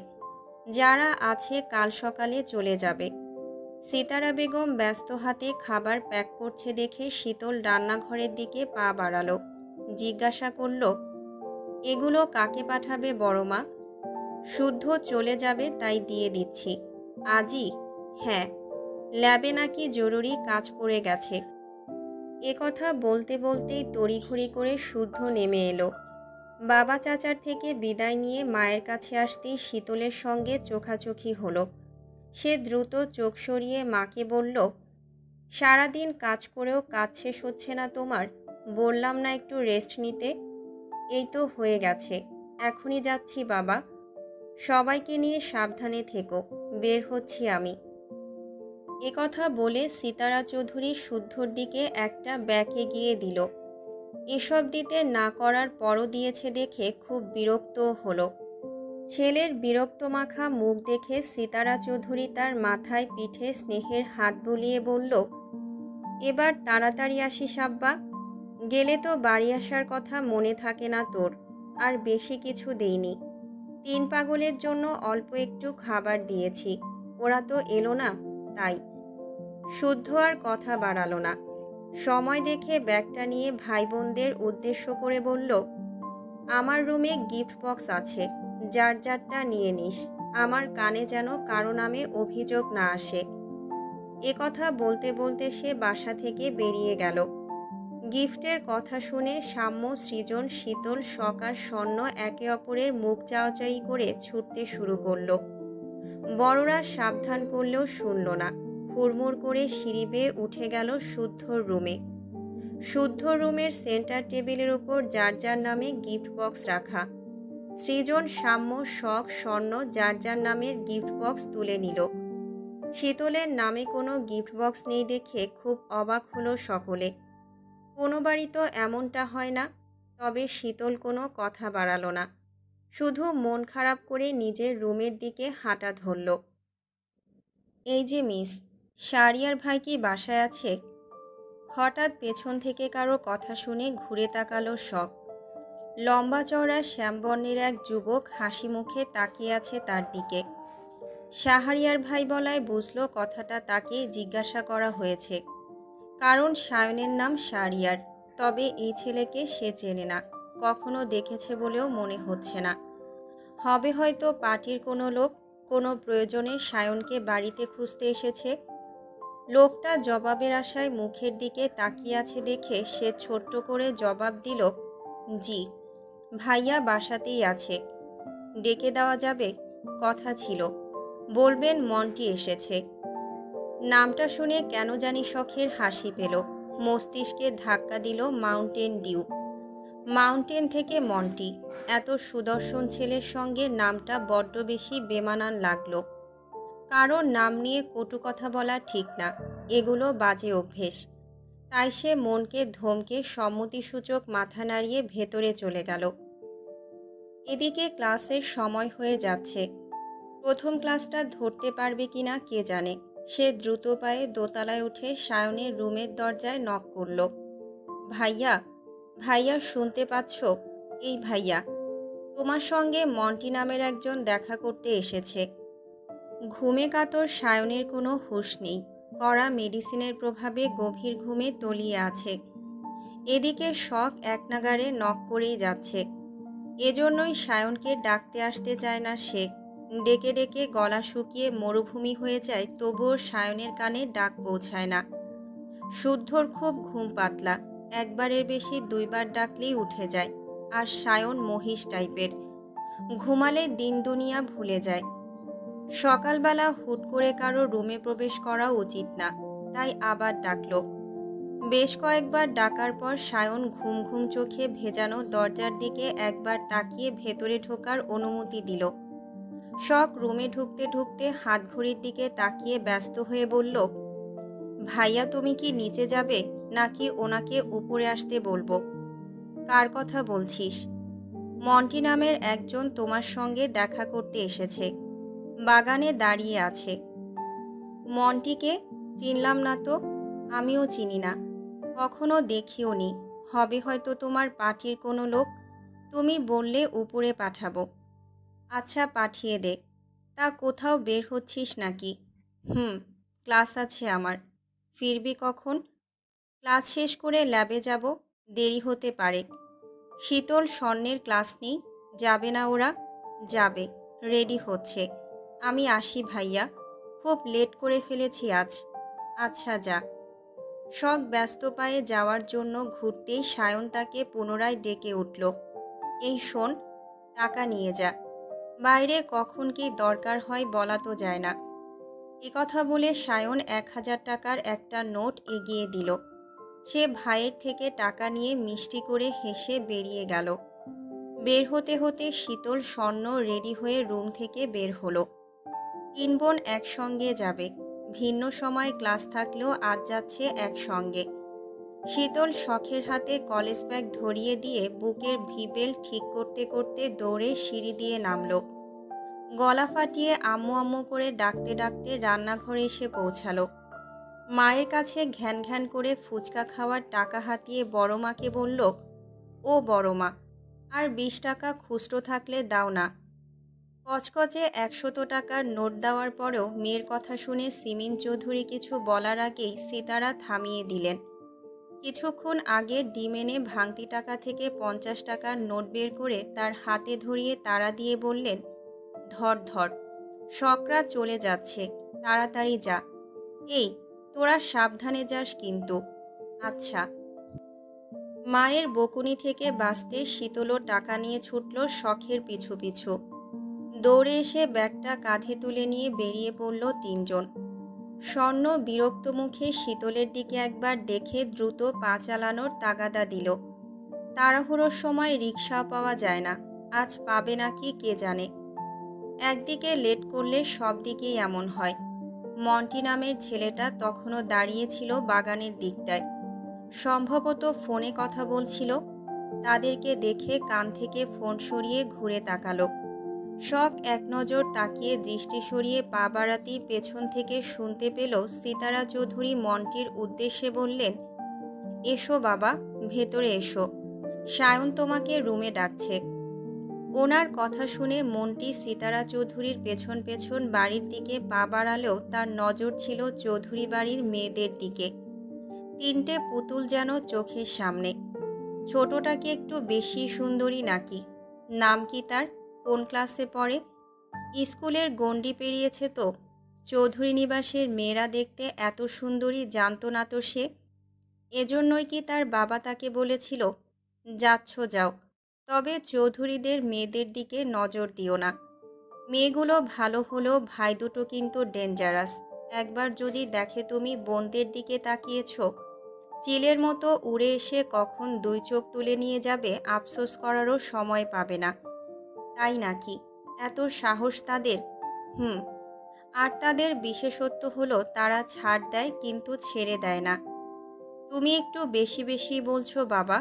কই, তাদের নামে এমন কিছু শুনিনি তো কখনো। বোকারা কথা রটাতে পছন্দ করে, আর বুদ্ধিমানরা গোপনে কাজ সারে। তারা সমাজে সম্মানিত মানুষ, সামান্য আঁচও গায়ে লাগাতে দেয় না। আর সারিয়ার রাজনীতির মানুষ, সে বাড়িতে ভদ্র কিন্তু বাইরে আস্ত হয় না। যতটুকু জানি সে কারো গায়ে হাত তুলে হাত নোংরা করে না, সরাসরি মাটিতে গেড়ে গলায় ছুরি চালায়। বাবার কথায় সে হেসেছিল, কারণ তার মনে হচ্ছিল বাবা তাকে মজা করে কথা বলেছিল। কারণ এতগুলো বছর বিদেশে থাকলেও মেইলি কেসে জড়ায়নি কখনো। কেউ বলতে পারবে না কখনো মেয়েদেরকে কটূক্তি করেছে। এসবের ধারের কাছেও নেই সে। ভদ্রগোছের ভদ্র মানুষ কিনা। তাছাড়া ইশতিয়াক ভাই তার বড় বোন আশালতার স্কুল ফ্রেন্ড। দেখা হয়েছে বহুবার। সেই সূত্রে অল্প স্বল্প চেনা জানা আছে ইশতিয়াকের সঙ্গে। সেও জানে ইশতিয়াক আর শুদ্ধ কেমন। শুদ্ধ ইশতিয়াকও জানে সে কেমন। মনে মনে এসব ভাবতে ভাবতে সে সিতারার সঙ্গে সায়নের রুমে এলো। সায়ন ততক্ষণে বিছানার হেডবোর্ডে হেলান দিয়ে বসেছে। সদ্য ঘুম থেকে ওঠায় চোখ ফুলে আছে। পার্টির ছেলেরা বাসায় আসবে না। কড়া আদেশ জারি আছে, যত ঝামেলাই হোক কেউ যেন বাড়িতে না আসে। তাহলে এত সকালে কে এলো? কার এত জরুরি দরকার পড়ল যে সাধের ঘুমটার 12টা বাজিয়ে দিল? তখনই দরজা খুলে সিতারার সঙ্গে থাকা ছেলেটাকে দেখা মাত্রই কুচকানো ভ্রু মসৃণ হলো। গম্ভীরতার ছাপ সরে ঠোঁটে হাসি ফুটল। মন্টি তাকে দেখে কিছু বলার আগেই সায়ন বলল, আহানাব তুই দেশে ফিরলি কবে? এসেছি গত সপ্তাহে। তা আপনার এই অবস্থা কেন ভাই? আমাদের পেশাতে এসব টুকটাক লেগেই থাকে। ছাড় তো সেসব কথা, তোর খবর বল। সায়নের কথা শুনে সে একটা কার্ড এগিয়ে দিয়ে জানালো তার বোনের অর্থাৎ সায়নের ফ্রেন্ডের বিয়ে। আশালতা অবশ্যই তাকে যেতে বলেছে। বোনের কার্ড বিলানোর দায়িত্বটা তার ঘাড়ে পড়েছে, তাই আসতে হলো আর কি। সায়ন হেসে ব্যান্ডেজ করা হাতে কার্ড খুলতে গিয়ে থেমে গেল। সে খুলতে পারছে না দেখে আহানাব কার্ড খুলে দিলে বরের নামধাম দেখল, খোঁজ খবর নিল। তারপর সে ভিডিও কলে আশালতাকে ফোন করে কিছুক্ষণ ফাজলামি করল। সিতারা চৌধুরী চা নাস্তা দিয়ে গেলেন। তারা খেতে খেতে কিছুক্ষণ গল্প করে আহানাব বিদায় নিয়ে চলে গেল। শখ, শীতল, স্বর্ণ কিছুক্ষণ দাঁড়িয়ে থেকেও রিকশা পেল না। শখের প্রথম ক্লাসটা আজ মিস হয়েই গেল। আর কিছুক্ষণ দাঁড়িয়ে একটা রিকশা পেয়ে তারা চটজলদি উঠে বসল। শীতল ছোট বিধায় বসল শখের কোলের উপর, নতুবা বসে সিটের উপরে। ভাঙা রাস্তায় সিটের উপরের অংশে বসলে কেমন যে লাগে, যে বসে সেই জানে। একদিন ফাঁকা অংশ দিয়ে ধপাস করে পড়ে গিয়েছিল শীতল। হাত ছিঁড়ে কি একটা অবস্থা। তারপর থেকে শখ জোর করে হলেও তাকে কোলেই বসায়। আজ লেট হওয়াতে বিরক্তি প্রকাশ করতে করতে কিছু দূর গিয়ে শখ ভাড়া দিয়ে নেমে পড়ল। ওদেরকে সাবধানে যেতে বলে দ্রুত পায়ে ছুটল 4 তলার ক্লাসের দিকে। ক্লাস মিস করলেও নোট মিস করা যাবে না, একটা নোট মিস গেলে চাপ বেড়ে যায়। তাই সে রোজকার পড়া রোজ সারে। এদিকে আর কিছু দূর গিয়ে স্বর্ণ নেমে গেল। সেও শীতলকে সাবধানে যেতে বলে সেও ছুটল জারুল তলায়। তার ফ্রেন্ডরা সেখানে বসে আড্ডা দিচ্ছে। ক্লাস শুরু হতে এখনও দেরি আছে। কিছুক্ষণ আড্ডা দিয়ে তারপর দল বেঁধে যাবে ক্লাস করতে। এটাই তো ভার্সিটি লাইফের আসল মজা। বোনকে যেতে দেখে শীতল আরাম করে বসল। ঘাড় ঘুরিয়ে ডানে বাঁয়ের মানুষ দেখল, পাখি দেখল, রাস্তা দেখল, পথের ধারে ফুটে থাকা ফুলের রং দেখল। এভাবে 10 মিনিট পর সেও তার কলেজের গেটে গিয়ে নামল। ভাড়া তখন শখ দিয়েছে, তার টাকা বেঁচে গেল দেখে খুশি হলো। সে ব্যাগটা কাঁধে নিয়ে পা বাড়ালো গেটের দিকে। তার বেস্ট ফ্রেন্ড কিয়ারা তার জন্যই অপেক্ষা করছিল। তাকে দেখে কিয়ারা খ্যাক করে কিছু বলার আগেই কিছু পড়ার শব্দে দুজনে ঘাড় ঘুরিয়ে তাকালো। একটা ছেলে বাইক নিয়ে পড়ে গেছে। বাইকের অবস্থা খুব খারাপ। পিচঢালা রাস্তায় এভাবে পড়ায় ছিলে ছুটে গেছে হাত পা। শীতল চুইংগাম চিবাতে চিবাতে ছেলেটাকে ভালো করে দেখল। এই ছেলেকে তাদের বাগানের কাছে দাঁড়িয়ে থাকতে দেখেছিল। পথচারীরা তাকে ধরে তুলছে দেখে সে আর গেল না। চেনে না, জানে না, আর অনেকেই সাহায্য করছে। সে ছোট্ট মানুষ, গিয়ে না পারবে এত বড় একজন মানুষকে টেনে তুলতে, না পারবে তার নামি দামি বাইকটা দাঁড় করাতে। তাই কিয়ারার সঙ্গে ভেতরে চলে গেল। কলেজের মাঠে চলছে আরেকটা সার্কাস। বিদেশি কয়েকজন ছেলে সাদা স্যান্ডো গেঞ্জি, সাদা লুঙ্গি ও মাথায় গামছা বেঁধে হেঁটে বেড়াচ্ছে। তারা বিদেশি পর্যটক। মাত্র কিছুদিন হলো বাংলাদেশে এসেছে। এখানে এসে বাঙালিদের ঐতিহ্যবাহী পোশাক পরে বাংলাদেশ ঘোরার ইচ্ছে পোষণ করেছে। শিক্ষকরা তাদের অ্যালাউ করেছে। তারা অবশ্য হাঙ্গামা করছে না, আগ্রহ ভরে শুধু দেখছে, মাঝে মধ্যে ছবি তুলছে, কখনো নিজেরা নিজেরা বক বক করছে। তাদের দিকে কৌতূহলবশত তাকিয়ে আছে কলেজের অনেক স্টুডেন্ট। হাঁটতে হাঁটতে শীতলের হঠাৎ দৃষ্টি আটকে গেল কামরানের দিকে। এই কামরান ছেলেটার শুদ্ধর ঘনিষ্ঠ ফ্রেন্ড। সেও গবেষক এবং শুদ্ধর সঙ্গে থাকে একই ফ্ল্যাটে। তার তো এখানে থাকার কথা নয়, তাহলে সে এখানে কেন? আর এই বিদেশিদের সঙ্গেই বা কেন? তখন কিয়ারা কামরানকে দেখে বলল, ওই ছেলেটাকে চেনা চেনা লাগছে না? কোথাও দেখেছি মনে হচ্ছে। ওটা শুদ্ধ ভাইয়ার বেস্ট ফ্রেন্ড কামরান ভাইয়া। কামরান? এটা আবার কেমন নাম? এমনই নাম, কিন্তু এত নাম থাকতে কামরান কেন? ওনার দাদার নাম ইমরান, ওনার বাবার নাম জুবরান।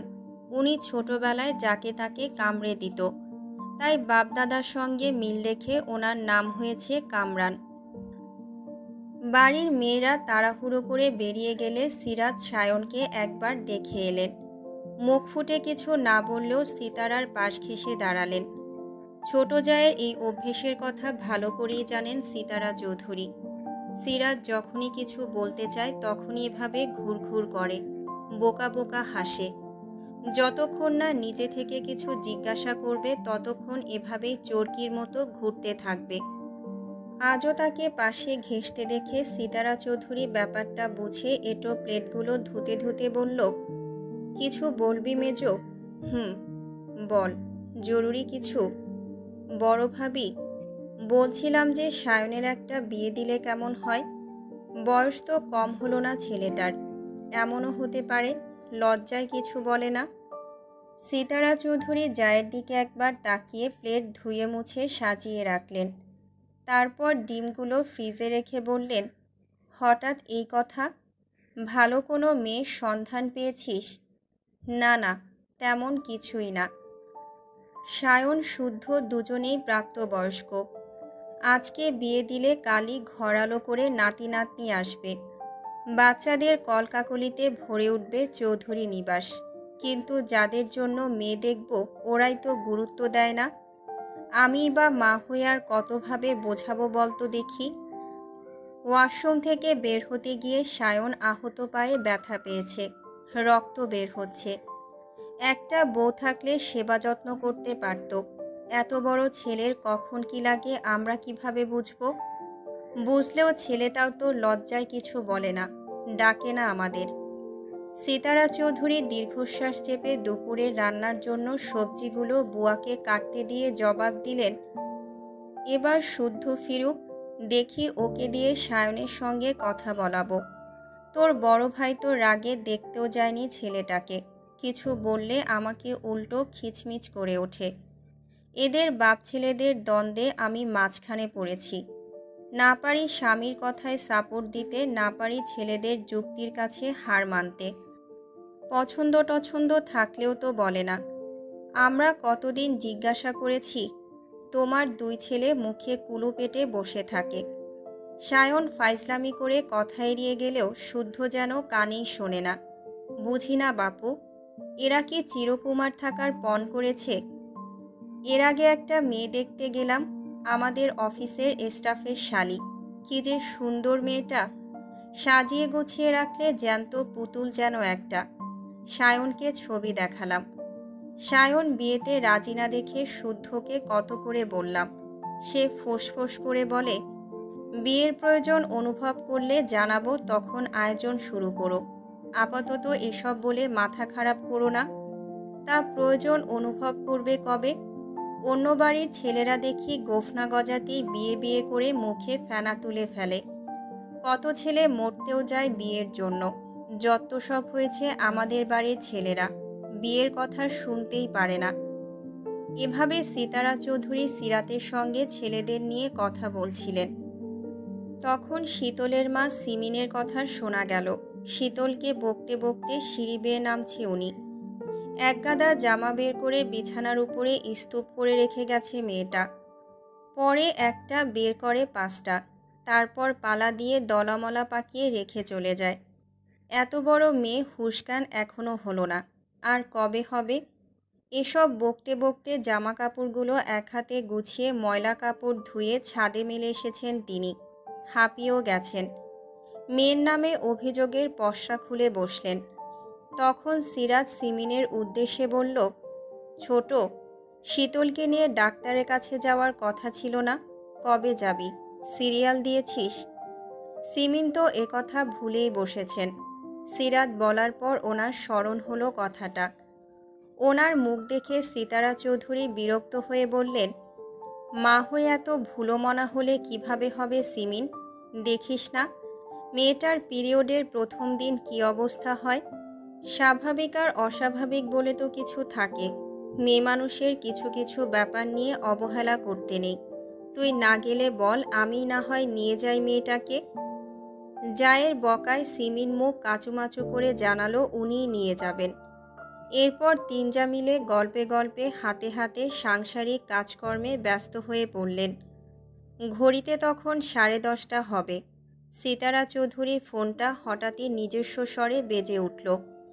উনি ড্রয়িং রুম থেকে ফোনটা হাতে তুলে নজর বুলিয়ে হাসলেন। নাম্বার দেখে মমতাময়ী মন দরদে উতলে পড়ল। উনি কল রিসিভ করে হাসি মুখে জিজ্ঞেস করলেন, আব্বা কেমন আছো? শুদ্ধ সদ্য শাওয়ার নিয়ে ভেজা চুল মুছতে মুছতে জানালো, ভালো আছি, তুমি কেমন আছো? বাড়ির সবাই কেমন আছে আম্মু? আমরা সবাই ভালো আছি। সকালে নাস্তা করেছো বাবা?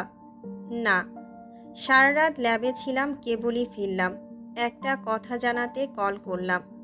কিছুক্ষণ পরে 5 জন গেস্ট যাবে বাসায়, লাঞ্চ সারবে। তুমি সামলে নিও প্লিজ। এরা পরিচিত নাকি অপরিচিত কেউ? বিদেশি সায়েন্টিস্ট, কিছু কাজের জন্য এসেছে আর কি। ও আচ্ছা, তুমি আসবে বাবা? তোমার বাসায় তোমার গেস্টরা আসবে, তুমি না থাকলে কিভাবে হয়? আমিও আসছি। এই তো এয়ার টিকিট কনফার্ম করেই তোমাকে জানালাম। আর আম্মু, ওরা কিন্তু কয়েকটা দিন থাকবে। সমস্যা নেই বাবা, তুমি শুধু সাবধানে চলে এসো তাহলেই হবে। মা ও ছেলে কথা শেষ করে কল কাটল। সিতারা চৌধুরী দুই যাকে গেস্টদের কথা বলতেই ওনারাও কাজে লেগে পড়লেন। ভাগ ভাগ করে কাজ বেছে নিলেন। আপ্যায়নে যেন ত্রুটি না থাকে সেই ব্যবস্থা করলেন। তবে কিছু জিনিস প্রয়োজন, তাই লিস্ট করে শাহাদাত চৌধুরীকে বাজারে পাঠালেন। শীতল ক্লাসে যায়নি। নরম ঘাসের উপর বসে কিয়ারা রানা তেঁতুল খাচ্ছে, গল্প করছে। কিয়ারার দৃষ্টি তখনও বিদেশিদের দিকে। বিদেশিরা রিকশায় চড়ে ঘাসের উপর ঘুরছে, কখনো নিজেরাই রিকশা চালাচ্ছে। রিকশা টেনে সামনে এগিয়ে নিতে না পারলে নিজেরা হাসাহাসি করছে। কিছুক্ষণ সেদিকে তাকিয়ে কিয়ারা কামরানকে ইঙ্গিত করে বলে বসল, ওনার দাদার নাম ইমরান, বাপের নাম জুবরান, ওনার নাম কামরান। তাই এই রানের বংশধরদের কোথায় কুড়িয়ে পেলি রে শীতল? বেলতলায়। ও, তা কামরান মিয়া বিদেশিদের সঙ্গে করছেটা কি? কি আশ্চর্য, আমাকে বলেছে নাকি? তুই গিয়ে জিজ্ঞাসা করে আয়। শুদ্ধ ভাইয়া কিছু বলেনি তোকে? নিজে বাঁচতে চাইলে খবরদার বলছি, ওনার নাম মুখেও নিবি না। ওনার মতো বিটকেল জাতের কাজিন কারো আছে কিনা জানা নেই। কপালই খারাপ বাল। এভাবে বলছিস কেন রে শীতল? শুদ্ধ ভাইয়ার মতো ভদ্র ড্যাশিং ছেলে হয় নাকি, তাও আবার সায়েন্টিস্ট? এই অবধি কি কি আবিষ্কার করেছে শুদ্ধ ভাই, জানিস কিছু? ব্যাঙের ছাতার নিচে বছরের পর বছর কিভাবে বসবাস করা যায় সেই গবেষণা চালাচ্ছে উনি। রেগে যাচ্ছিস কেন? বল না একটু শুনি। কি বলবো? সে শুধু দেখতেই ড্যাশিং না, তার হাতের চেলাকাঠের বাড়ি আরও ড্যাশিং, সুইট টেস্টি। খাবি একবার? টেস্ট কর, ভালো লাগবে। ভাইয়া আবার তোকে মেরেছে? শুধু মারিনি, ফোনটারও জান কবজ করেছে। যাওয়ার সময় সবাইকে গিফট দিয়েছে, আমাকে দেয়নি। লাগবে না তার দেওয়া গিফট। সায়ন ভাইয়া বলেছে সুস্থ হলেই আমাকে শপিং করাতে নিয়ে যাবে। এ কথা বললেও মুখ ভার করে ঘাসের দিকে তাকিয়ে রইল শীতল। শুদ্ধর এমন ব্যবহারে ভীষণ কষ্ট পেয়েছে সে। স্বর্ণ শখকে দুটো ড্রেস দিয়েছে শুদ্ধ, সঙ্গে ম্যাচিং হিজাব। সাম্য সৃজনকে রিমোট কন্ট্রোল হেলিকপ্টার, আর তাকে দিয়েছে 2 ঘা চালাকাঠের বাড়ি। এবার এসে কবেকার রাগ তুলেছে কে জানে। শীতলের বেজার মুখ দেখে কিয়ারাও কিছু বলার সাহস পেল না। এখন কিছু বললেই শীতলের সমস্ত রাগ তার উপর পড়বে। হঠাৎ শীতল কিয়ারার হাতের ফোনটা কেড়ে নিয়ে ফটাফট নাম্বার তুলে কাউকে কল দিল। ওপাশের মানুষটা কল তুলছে না। সেও হাল না ছেড়ে একের পর এক কল দিতেই থাকল। 4 বারের বেলায় কল তুলে গমগমে সুরে বলে উঠল, Shoaib speaking, who are you? শীতল নিশ্চুপ। কারো কথা না শুনে হ্যালো হ্যালো করে শেষমেশ কলই কেটে দিল ওই পাশের মানুষটা। তাতে শীতলের রাগের পারদ দ্বিগুণ বাড়ল। সে আবারও কল করল সেই নাম্বারে।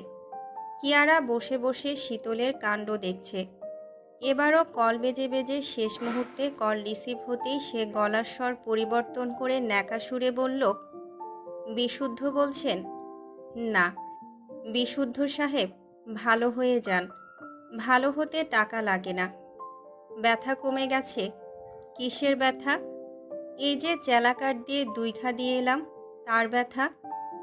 নিষেধ করেছিলাম না আমার সঙ্গে চালাকি করতে? শীতল মুখ লটকে তাকিয়ে আছে কিয়ারার দিকে। ইস, মুখে ওড়না গুজে কথা বলে কী লাভ হলো? বুঝেই তো ফেলল। মুখ থেকে ওড়না বের করে সে কিছু বলার আগেই শুদ্ধ বলল, কলের কারণ? আপনাকে একটু দরকার ছিল। কেন? শোকেসে সাজিয়ে রাখার জন্য। এ কথা বলে শীতল কল কেটে ফোনের দিকে তাকিয়ে মুখ ভেঙচি দিয়ে বলল, দিলাম খোঁচা, এবার মারেন দেখি কেমন পারেন। এ কথা বলে শীতল সুন্দর করে হাসল। এবার শান্তি লাগছে। সেও বুঝুক কাউকে খোঁচা মার্কা কথা বললে কেমন লাগে। সে স্বস্তির নিঃশ্বাস ফেলে শুদ্ধর ফোন নাম্বার ডিলিট করে কিয়ারাকে ফোন ফিরিয়ে দিল।